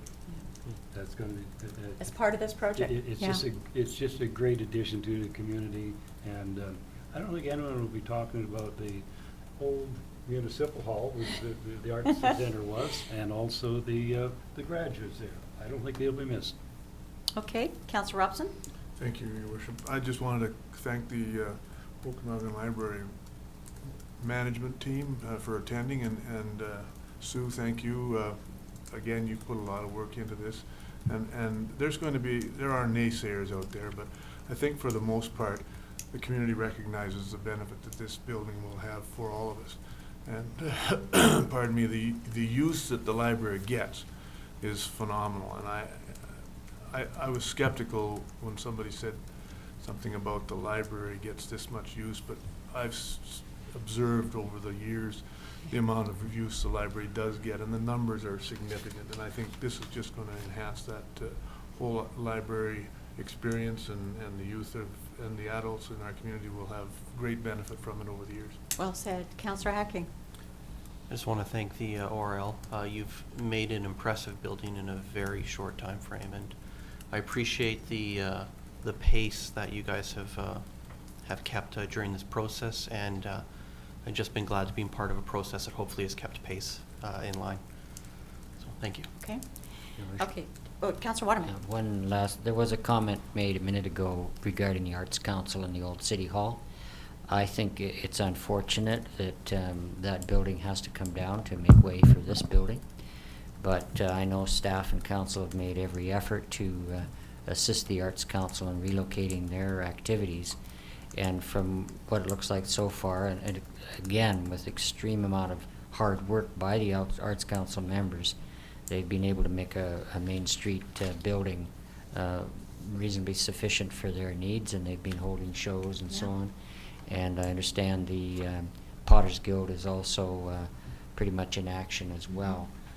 And Giant's Head Auto. And Giant's Head Auto has also was moved. bought out and is moved to a new location. So there's, I think in many respects, we've got a major plus and benefit happening here for well a said. number of groups, including the library itself. Thank So just one final comment. Literally, when I was first elected in '99, we talked about the library. I thought it was going to go forward back then, you know, and you just, I mean, it's been year after year and issue after issue. And I have to tell you that when the Wharton Street, the final proposal, you know, passed by us, it was the most depressing part, and it was because of the library, because we really thought that would have been incredible. And it was Julie McGuire that came forward, and she said, you know, have you ever thought of this place? Because it's right on the corner, it's a good location, it's across from the high school, the kids will love it, it'll bring new life to this end of the town. And it was just like, it was a light bulb moment where we all just went, wow, that is the place. And Julie's gone on to other things and is doing well, but when you realize how people make such a, just a moment of brilliance, but it takes, you know, people like Peter and Dorothea who come forward with their group and push this, and we know you're going to be there financially later on. And Sue, you're going to be working in this new building. Can you believe it? Finally, it's going to be amazing. So don't retire. So there's some really incredible stories around this building, but the future is looking very good. So I want to thank all the staff, Ian McIntosh, to you and Alex, of course, and to your staff and to Director of Finance. So motion's on the table if there are no other comments. All those in favor? Motion is passed unanimously. Thank you so much. Well done. Well done. All right, let's hope the rest of the night goes as easily. All right. We've got a few more things to go through tonight. Next item is 10.3, which is the OCP zoning amendment application for Lot 1 DL 4880 DYD Plan 3533 at 6003 Dale Avenue. And Ian McIntosh, thank you so much. Ian McIntosh, our Director of Development Services, if you could take us through this, please. Yes, thank you, Your Worship. This is an application to amend our official community plan designation for this property from agriculture to low-density residential, and to rezone the property from A1 agriculture to a combination of our three residential zones, RSD1, RSD2, and RSD3. The property is located in the Trout Creek neighborhood at the end of Dale Avenue. Site's directly adjacent to our Powell Beach Park to the north and Okanagan Lake to the east. It is currently designated, as I mentioned, agriculture, and it is an 8-acre, 3.2-hectare site. You can see the Trout Creek School to the lower left here is designated administration, and our Powell Beach Park is designated as park. The remainder of the area is low-density residential. The zoning currently, as I mentioned, is A1 with RSD2 to the west, RSD3 to the south, and PR1, our parks designation, to the north.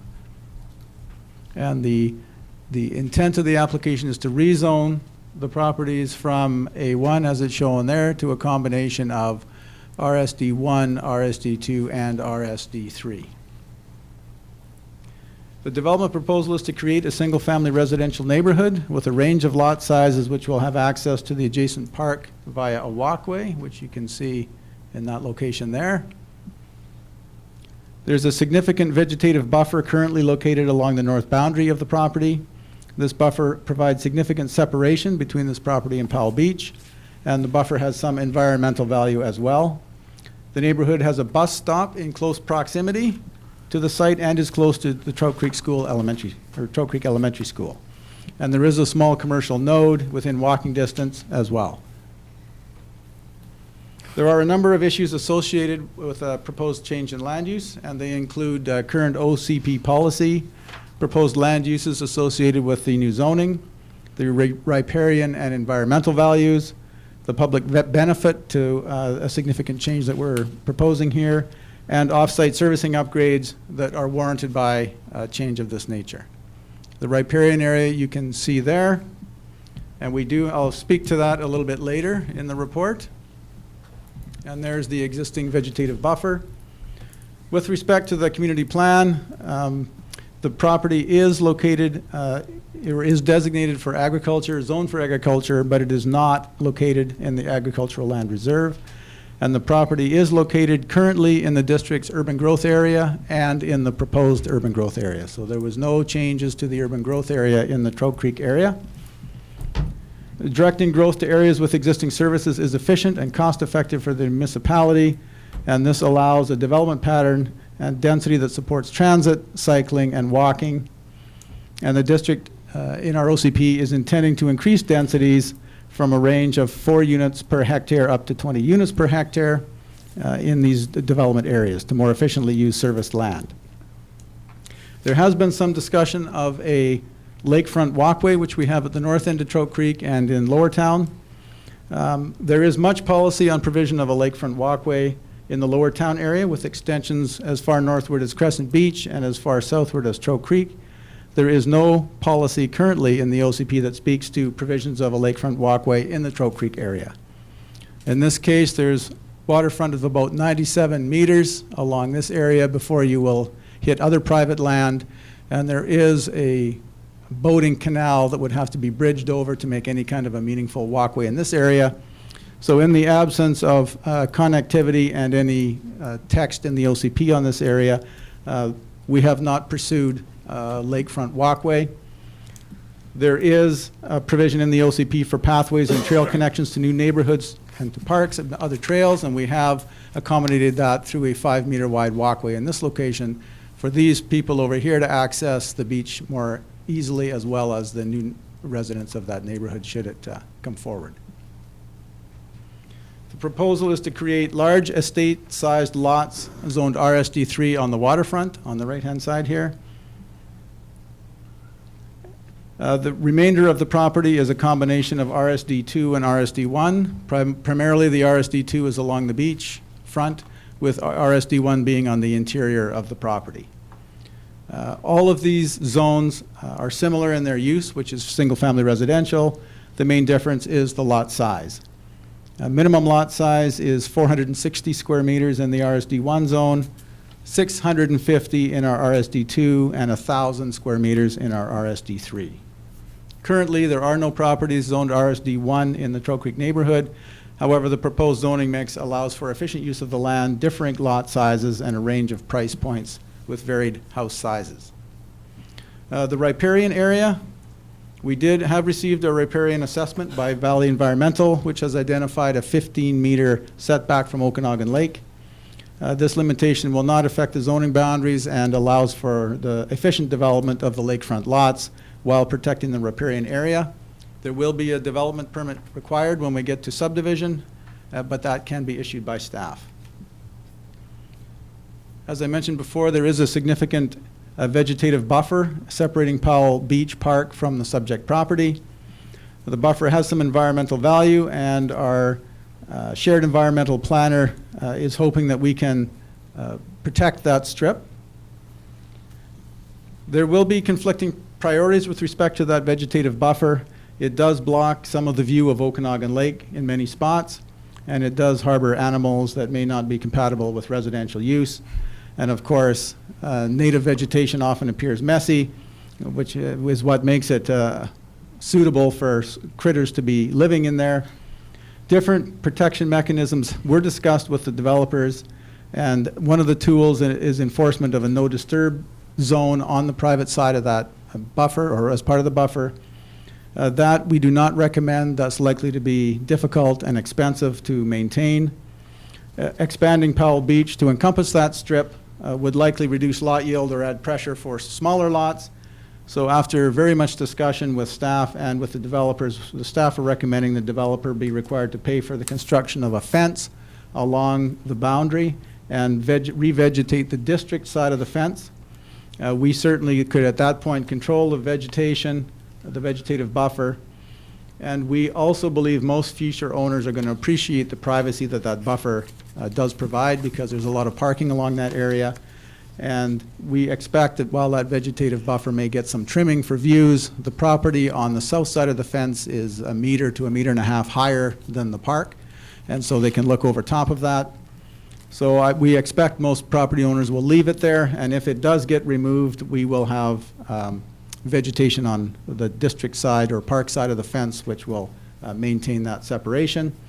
And as well, when we get to subdivision, a tree survey is going to be conducted, and all the large trees on the south side of that fence along that buffer area will be protected as well. With respect to public benefit, significant amendments to our official community plan warrant consideration of public benefit. This proposed development is a significant change to our OCP, and it will increase the number of people that are living and walking in this neighborhood.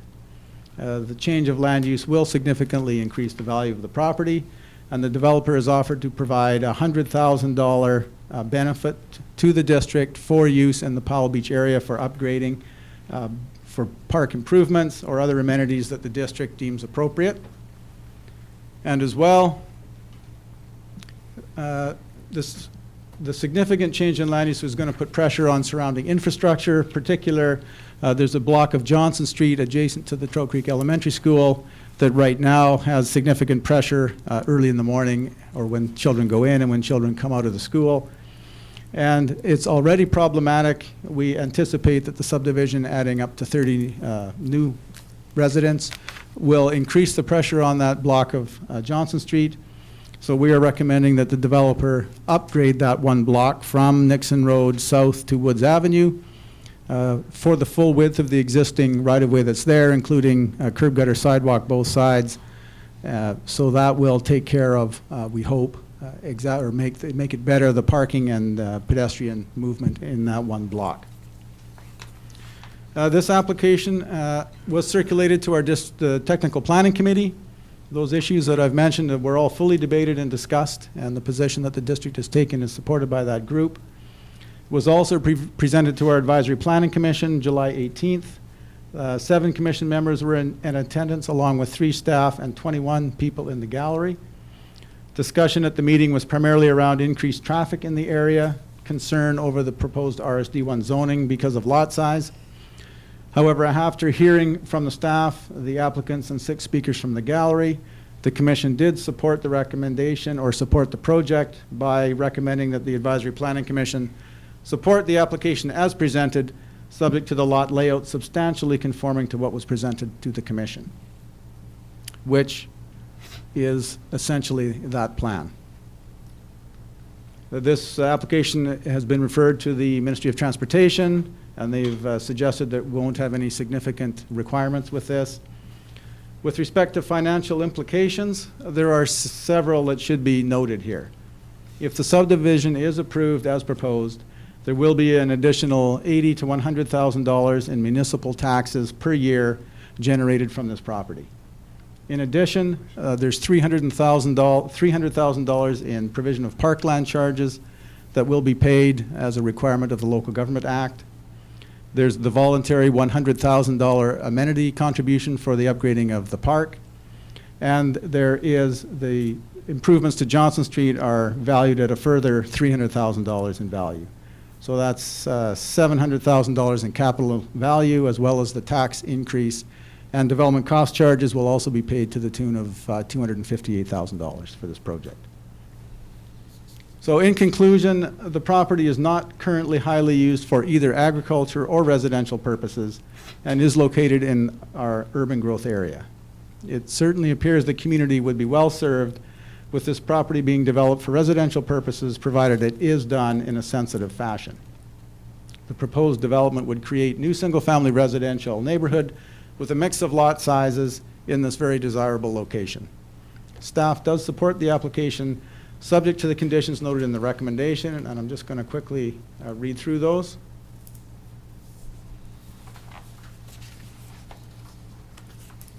And I do apologize to council for the length of the recommendation. You needn't, I hope, have to read that It's whole okay. thing. It's okay. We think you did However- a good job asking for it all. So the conditions that staff are recommending council consider the bylaw adoption with are a restrictive covenant registered on the title of the property, prohibiting subdivision unless the developer has paid for construction of a 6-foot-high fence along the northern boundary of the property, with the form of the fence to be at the district's choosing, and paid for planting of a vegetative buffer approved by the district on the district side of that fence. The second item is a restrictive covenant registered on the title of the property prohibiting subdivision unless Johnson Street is upgraded from Nixon Road west to, or east to Woods Avenue to a full urban standard with curb, gutter, sidewalk on both sides. Thirdly, a restrictive covenant registered on the title of the property requiring that the subdivision is in substantial conformance to the plans that have been presented. And finally, payment of a $100,000 amenity contribution to allow for improvements to Powell Beach Park. Thank you, Your Worship. Should this go forward, what happens after this meeting? Should this go forward, there will be a public hearing held September the 8th, and then we'll proceed from there. Just a quick question, the urban growth plan, how long has it been in the urban growth plan in this area? Since our first urban growth plan was adopted, which was in the OCP adopted 2008. 2008. Okay, Councillor Christopherson, to start with questions, thank you. And because it's in the urban growth area, this fits the definition of infill? This is a very broad infill. it's This very is more broad. redevelopment of a vacant site, I would say, really more than infill. But technically, it is infill. There are residences all around, so it certainly That's falls into correct. that category. Okay, okay, next question? Questions? Yeah. Comments? Councillor Van Alphen? I'd like to put the recommendation on the table, Your Worship. Sure. Do you have all night? I know. Do you know what, the second piece, Ian McIntosh did read, so if you want to say in conjunction with what was recommended. Excuse me, just, can I ask one question? You certainly can, or I you can wait forgot. till this is on the floor. It's entirely up to you. Okay. You want to wait? Yeah. Okay, yeah, it's fine, either way. Councillor Van Alphen, go ahead. Thank you, Your Worship. That bylaw 2014-15 to amend the official community plan, bylaw 2000-310 to change the designation of Lot 1 DL 488 ODYD, Plan 3533, located at 6003 Dale Avenue from agricultural to low-density residential, and to amend the zoning bylaw to rezone Lot 1 DL 488 ODYD, Plan 3533, located at 6003 Dale Avenue from A1 agricultural small acreage to a combination of RSD1, RSD2, and RSD3 as shown on Schedule B, be given first reading and proceed to the public hearing on September 8, 2014. And that, consider in conjunction A, B, C, D, And considering, and you don't have to read them all, but at the bottom.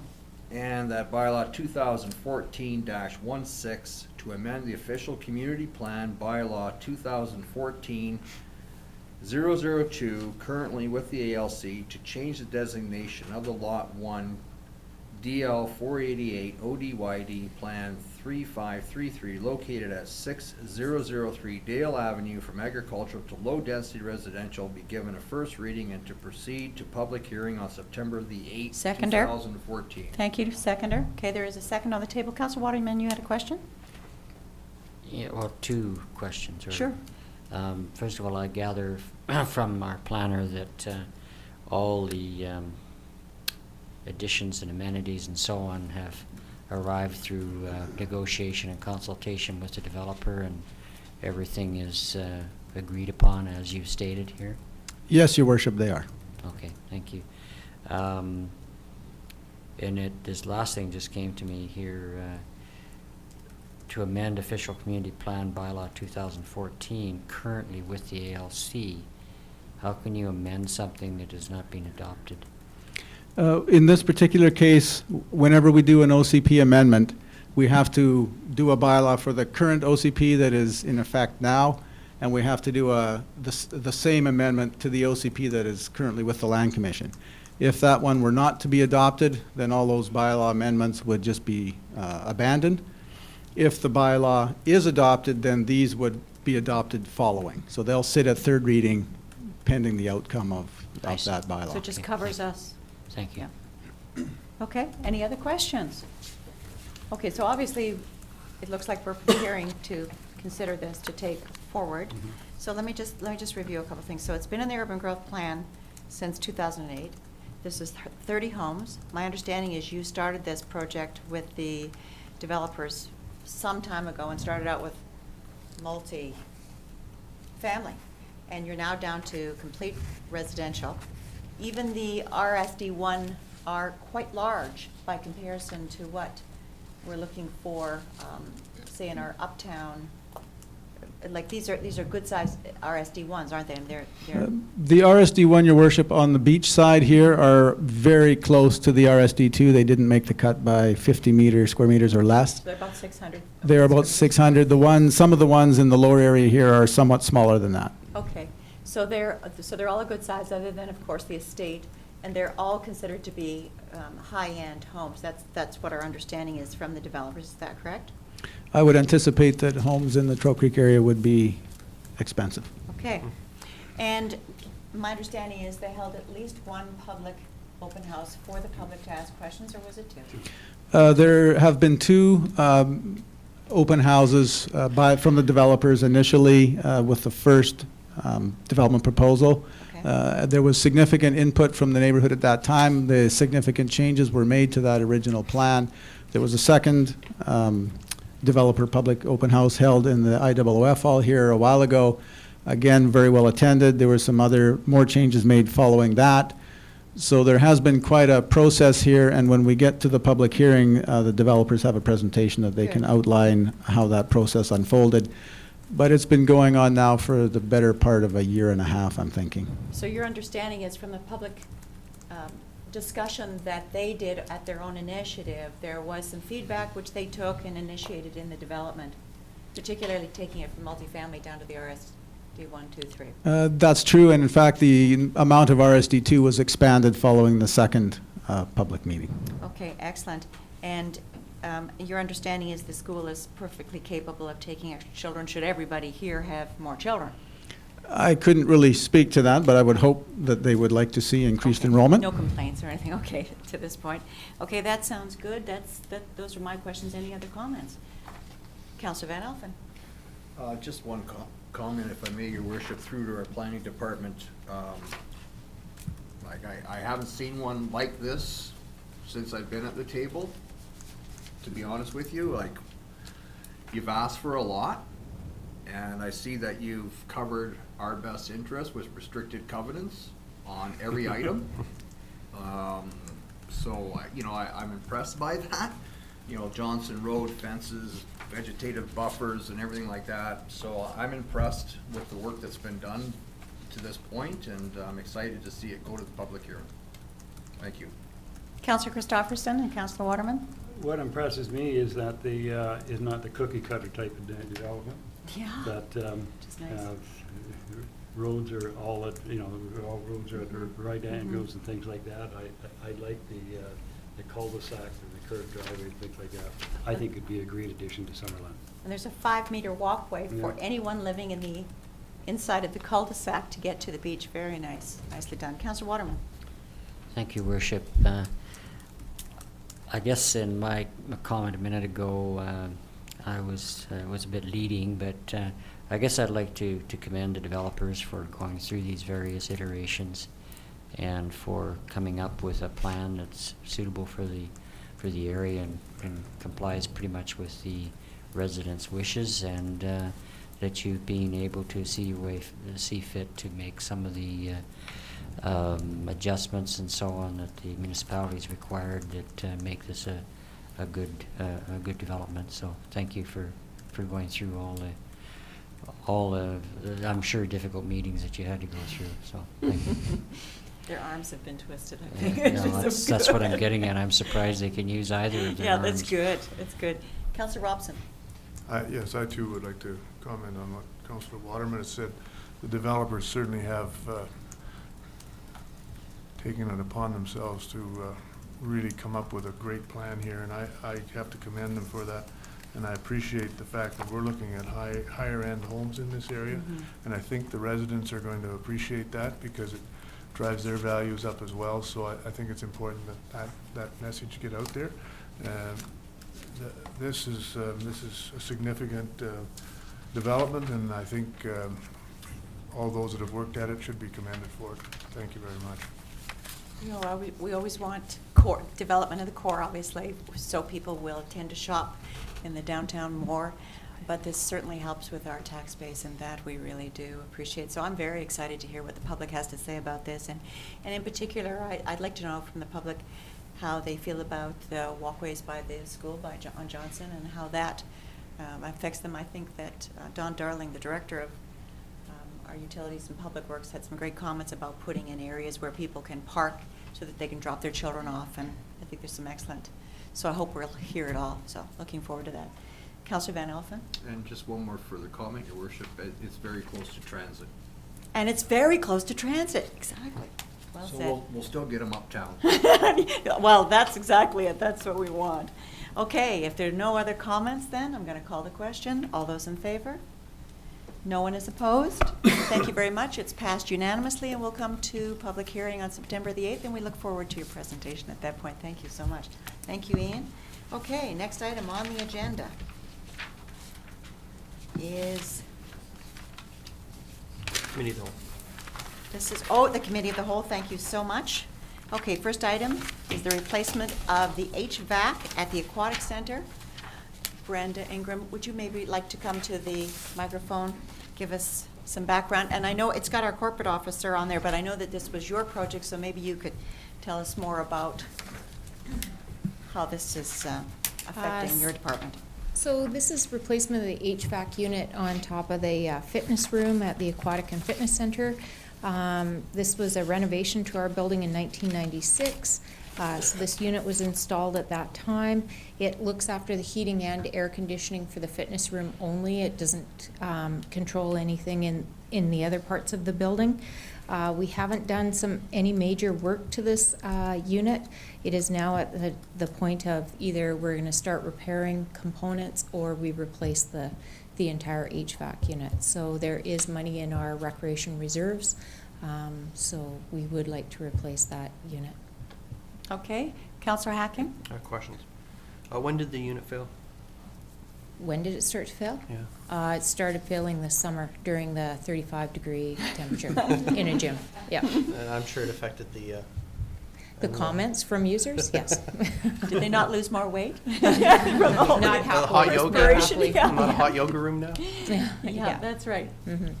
Any other comments? No? Okay, Councillor Robson? A question of when did, have we looked at tying this system together with the present system in the swimming area? Because it's a complex system in there, and I know it's very efficient, and I'm wondering, is there any way that we could look at that aspect? The reason why those units are separate is you don't air condition a pool, right? Because it's just too cold, right? So we wanted to keep that unit separate when we built that facility is because air handling is so important in a gym. You just don't want stale air. You want climate control that is comfortable for all of the users. And trying to tie it into the pool area, it's not compatible. Thank you. Okay, good question. Councillor Van Elfen? Put the motion on the table. Your Please, Worship. thank you. That council authorize the replacement of the rooftop HVAC unit at the Aquatic and Fitness Room as the unit has failed, and that funding for the replacement of the HVAC unit come from our Recreation Services Reserve account. Seconded, thank you. I have another quick question. Were you preparing for this as you've been building up the reserve fund? Have you been preparing for it knowing it was going to come? Not so No, much, we eh? didn't. No, this is one of those system down now. And the cost again of it? Oh, it's approximately $11,000. Okay. Okay, any other questions, comments? Councillor Robson? The money is in reserves. Lori tells me that, yeah. Yes, yes. I remember from the budget is there. Councillor Hacking? Maybe a bit of a comparison. You replace gym equipment regularly. What's the cost of a piece of gym equipment? Average piece of gym equipment for a treadmill, you're looking between $8,000 and $10,000. Pretty Wait, comparable. good question, good question. Okay, anything else? All right, we'll vote then. All those in favor? No one's opposed, motion's carried. So you can go ahead and order. Thank you so much, Brenda, thank you. All right, next item on the agenda is the digital highway directional signage policy. I'm gonna ask our liaison to this committee, Councillor Robert Hacking, to take us through this, and if you Are you gonna need make me anything, I'm gonna make you do it. Yeah, that's right, because I know you All gotta right, do it. I'm gonna respond. You were so good about this morning, I thought, wow, he knows this stuff. Well, I kept you guys on your toes. And then Ian McIntosh, if you have any He'll support catch what I miss questions. here. So, as was recommended by the Economic Development Commission and was further developed by our economic initiatives on this council, we have installed, as everybody's noticed, the signs on the highway.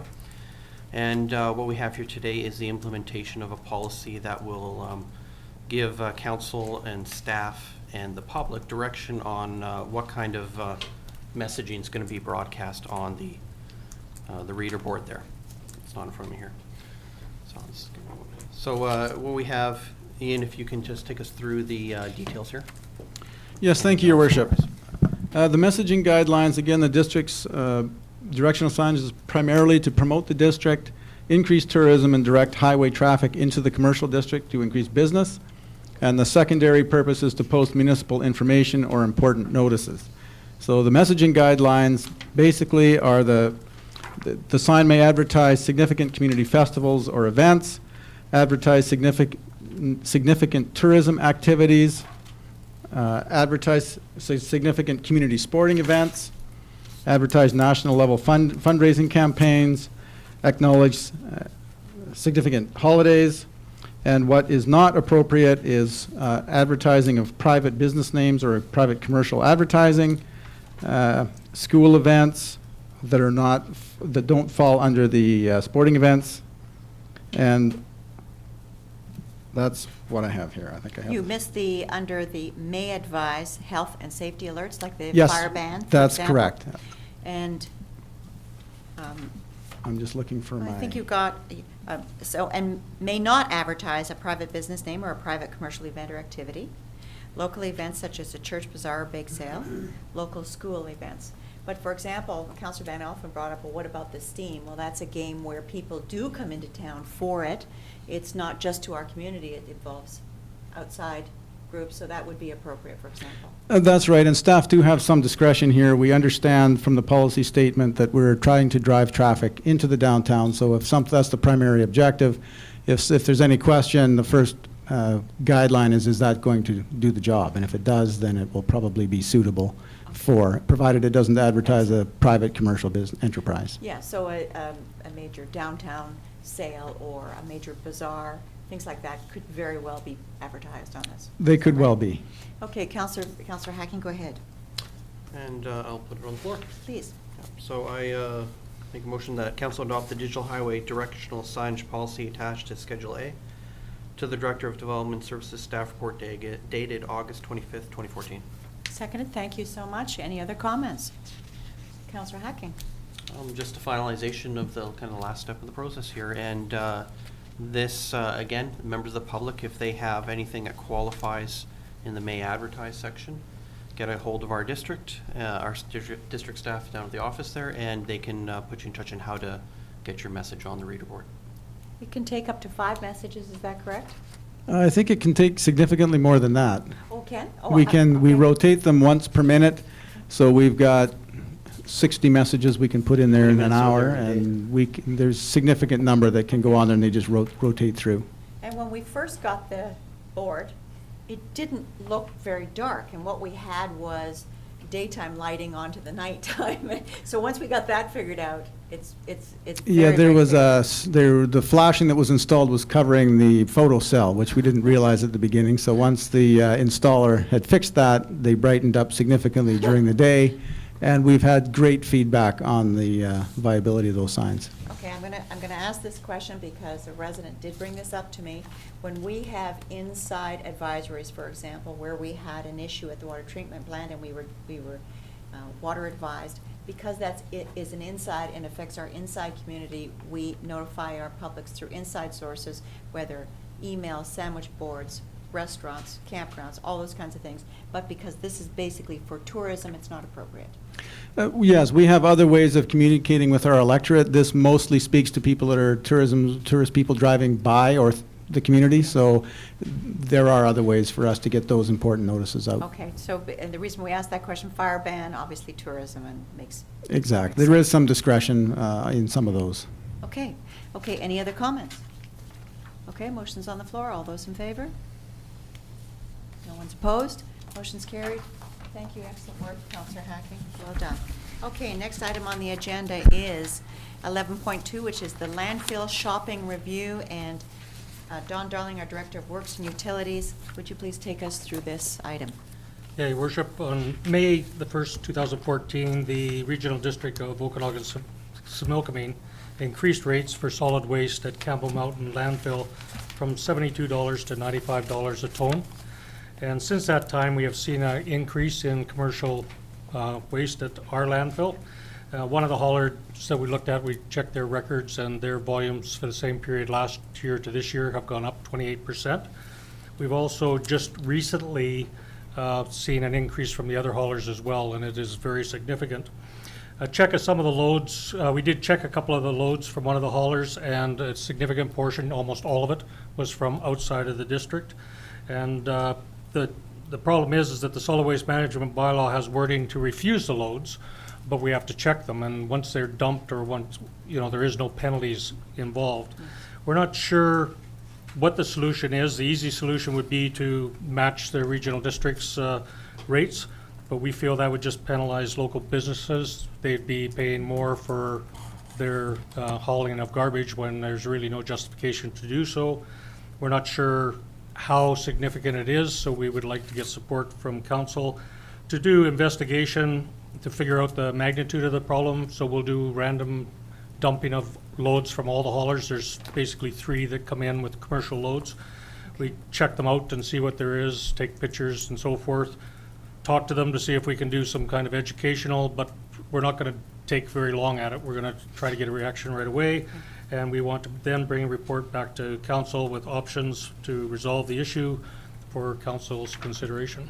Excellent. Questions? Wish of council? Oh, Councillor Robson? Yes, through to the Public Works Superintendent. Would it not be advisable just to, or if they're bringing it in from outside of our district, then why can't we charge them what they'd be paying at the place where they should be dumping it? Your Worship, we could do that. It would be very hard to monitor because, again, we can't check the load until it's actually been dumped. And we don't want the waste from other landfills because it does take the life expectancy out of our landfill. And so we think there are other means to deal with it. Well, if they've got they must have a permit to dispose of a building, for example. Is that not correct? If you're tearing down a building, you have to get a... That's correct, but we're not talking about building construction. We're talking about what they're doing is they have commercial properties that they're collecting the garbage from outside of Summerland. And because our rates are so much lower, they're bringing the garbage back to Summerland and dumping it here. It's actually cheaper for them to drive here and dump here. So it's household garbage we're looking at. Commercial household garbage. Yeah. Yep. Isn't that something? Because ours is less expensive, so Well, it this has been damages- an ongoing issue for some Yes. time, and I mean, I just thought it would be land, redevelopment type of material that's being dumped. But if we're looking at their own district garbage, then yeah, how do you police that? We have some ideas, but we want to find out what the magnitude of the problem is. Some of the haulers, well, one of the haulers is a local hauler, and so it may not be a significant amount. It just may be for convenience that they're bringing a small portion of their load back, just because it doesn't make sense to take it to Campbell Mountain and then bring the rest here. So if that's the case, then we might have to work with them to figure out how we can deal with that. But the loads that we did inspect were Quite a bit more. almost 100% from outside of the district, so. When Councillor Robson and I were at the RDOS meeting and they talked about raising the rates, we talked about this extensively, saying this was our major worry, and sure enough, it's happening. And so, you know, we have the option of either going up to the price and hurting our local haulers, or, you know, trying to do this, and so we want to see how bad the problem is. Hey, Your Worship, we are doing a review of all the rates at the landfill. Yes, good. And so there might be an increase in the commercial or in the solid waste Okay. rates in the future, but we don't want to just do that as a knee-jerk Arbitrarily. reaction. But we do want to try to deal with this one issue as quickly as we possibly can. Good point. Councillor Van Elfen and Councillor Waterman. I'd like to put the recommendation on the table. Please, Your thank Worship, you. That council authorize staff to randomly check loads entering the Summerland sanitary landfill to determine where the solid waste is originating, and that staff report back to council the results of their investigation and provide options for dealing with the issue to council for consideration. Thank you. Seconder. Councillor Hacking, second. Thank you. Councillor Waterman. I have, I guess, what amounts to a practical question. If it's household garbage, how the dickens can you tell the difference between household garbage from Summerland and that from Penticton? That's a good question. It's an envious- Your Worship, enviable You go through Yeah. looking for address labels in garbage? That's You get it. exactly what you do, and Yeah. there's boxes with labels on them, and, I mean, you pick through it.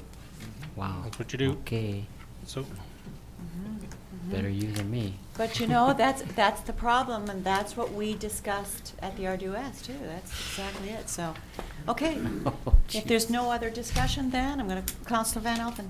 Well, I'd like to see us go this route first, because I don't think it's fair to our local people. with you. We're paying, you know, $72 per ton, and Campbell Mountain's decided to go to $95 per ton, and We I don't wanna don't go feel there. it's fair to our local people, so I appreciate the direction we're gonna try to go in first, and see if we can resolve this to some degree before we have to take other steps. Well said. Well said. Councillor Waterman.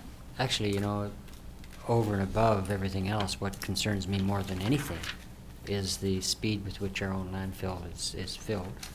And at what point we have to start putting money into capping and all this kind of thing. So, or, you know, I know that's being put aside to some degree now, but still, if there's that much more coming in, that makes a huge difference to Frightening. how Absolutely. quickly our landfill is used. Okay, we're going to call the question then. All those in favor? You're putting the hands up before we're good. Motion is carried unanimously. Thank you very much. It's been a long night, gentlemen. We've gotten a lot of work done. Thank you so much. Let's go on then to council reports. I'm going to start with Councillor Hacking. Thank you, Madam Mayor. I had a very productive meeting August the 11th with the Ministry of Highways. We had our second meeting concerning highway speed limits as well as highway safety at numerous intersections and along the highway, and they came back with a very comprehensive data report about what's actually happened over the last 5 years in the Summerland area on our highway, and very informative. They had some expert staff on hand to answer our questions, and they came up with a few initial proposals, and I look forward to their proposals they're going to present to the district shortly here. Good. We have 6 different speed limits from one end to one end. So we're trying to reduce that a little bit. Well done. Councillor Nothing Christopherson. reported this time. Okay. Councillor Robson, I did not discuss our meeting today at the school board. Maybe you'd like to give the public a little bit of update on that, since it's your organization that's so front and center. Well, it may be a little premature yet because... No, they're going to because, see us. No. Well, we met with the school district in Penticton this morning and discussed the construction of a skateboard park for our youth with a partnership with the school district and the municipality and Penny Lane Charity Shop Society, and we're looking at building that skateboard for our youth on the high school property At the northeast corner. And we presented it to the school district board this morning and received a fair, shall we say, enthusiasm from them. However, we haven't heard yet how they're going to respond. But that's one of the things that we're working on, and we're looking at building this for our youth and moving it from the present location, which is not suitable for a lot of reasons. And Councillor Marty Van Elpen and the mayor and I discussed that this morning with the school district. Well said. So that was this morning. But the other thing I wanted to bring up was our sister city, Torocoro. We had their students here on August the 4th. They arrived, and we met them and had a nice reception for them. And then they went off to their host families, and our planner, Ian, and his wife, Chris, took one of those students, and I know they had a great week. It was a wonderful opportunity for them to see our community and to live in our society for that week. And we got good reviews back, and I want to commend Darlene Forsdick and Lori Ford for the work that they put into this. They do a significant amount of work in this area. And now we're looking at the mayor of Torocoro and his delegation arriving on October the 6th, I believe, for a visit. 4 days? 4 days. They'll be here, and we hope to show them the same hospitality that they've shown us in the years that we've reciprocated back and forth. So it's looking. I'm looking forward to that opportunity. And one more, the 11th of August, when we had our meeting with the school, or pardon me, the library, Okanagan Library Board, and the planner, or the developers and the architects for the building. And I know there's some concern about not having it multi-floored, but I have to look at the access, the design, the multi-purpose that they're providing in there with their plan. Although we don't have a basement or a second floor, it will be a well used area because it does provide for some multi-purpose use. So I think that's important for us to recognize as well. And it is their building. And it is their building. So we certainly got our say about what we would have liked to have had, but that building will be there in 50 years, so that's the good news. It's got a long, long life ahead. So. Thank you, Your Worship. Okay, Councillor Waterman. No report, Your Worship. Thank you, Councillor Van Elfen. Thank you, Your Worship. I too had the opportunity to go to the farewell party to the young people from Torocoro, and it was a lovely evening at Spirit Square down at Rotary Beach, and I enjoyed it thoroughly. I also attended, like Councillor Robson said, we went to see the local school district 67 about this skateboard proposal, and I'm excited. I'm hoping that this might go forward. I heard some numbers bantered around by Councillor Robson, who's representing Penny Lane, and if those numbers are, I'm pretty excited. I think it could be It's going to be good. pretty spectacular for the South Okanagan, let's put it That's right. that way. Well said. And last but not least, I have to do a little plug. The Summerland Steam is looking for some billet families. Billet families are financially compensated and also receive season's tickets. And if anyone is interested, you can contact Greg Wilson at gregwilson@summerlandsteam.com. So maybe we should leave that information with our corporate officer to give to Karen for when people phone. Thank you. That's possible, okay. All right, if there's nothing else, motion to adjourn, please. Moved, seconded, all those in favor? And we are officially adjourned. Thank you so much. We have several members of the audience here. If there's anyone who would like to speak, to have any comments about tonight's meeting. Everybody looks like you're still awake, which is a very good sign. Council don't always tend to be riveting nights, but they certainly are when you're sitting on this side of the table. So we hope that it was effective for you. Is there anyone who wishes to make a comment? We'll save your comments, of course, for September the 8th, which is excellent. Thank you so much. We have two members of the media. Yes, Susan and at the meeting with the library board and the Yes. earlier this month, it was my understanding that development construction would start almost immediately after this meeting, or the September 8th meeting, I assume the final reading, and that the project is anticipated to be completed next spring. Is that still correct? Ian McIntosh? Yes, we have a demolition permit in the office as we speak. There's only one meeting for the development permit, so it's now issued. There is no more readings. So they're pushing hard, and I expect demolition to start very soon. And as our deputy CAO mentioned, there will be construction fencing going up any day. They're So- already, the ground is already being dug up Forest is today. already there. So yes, they're hoping to still meet their timelines. And what's the anticipated They- time for they completion of the building? They said next summer. I almost said to Sue tonight, you'll be working in your new building this time next year. I mean, it seems early to me, but I suppose. Well, that was my impression, was it was Yes. something like May. I mean, Yeah. it was I know. kind of astounding. No, it's a one-story, and I would Big suggest group. next summer is what they're aiming for, but I'm not going to put any months on that. yeah. Optimistically, it's a great, yes. And Councillor Hakeem, I'll just say that they've obviously built a lot of libraries in the last couple of years, and Yes. they know this process inside out, so I think they have their ducks in a row and just waiting for the right kind of alignment, so. You I- wish- Shocked To be to honest, I hear. will not be surprised if they have it done by next. yeah. Your worship? I just didn't want to say the words to Sue, you know, so Councillor Waterman, any comments? Yes, I've been impressed by the aggressive nature of Don Nettleton and the CEO Yes. of the Okanagan Regional in terms of pushing forward in their timelines for the architects' Yep. drawings, et cetera, the meetings, the public meetings, et cetera, and even this meeting.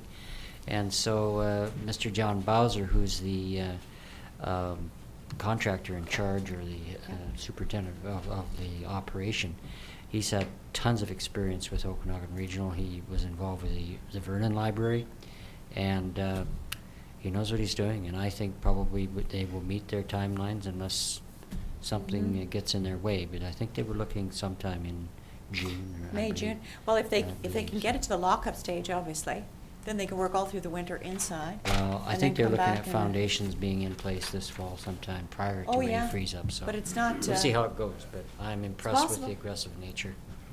We'll be watching it as closely Yep. as we know you will. Anything else for you? You're okay? John, any questions? Okay, if there's nothing else, thank you so much, and to everyone here, thank you, and we'll let you go home. Thank you. Thank you, Don. Yes.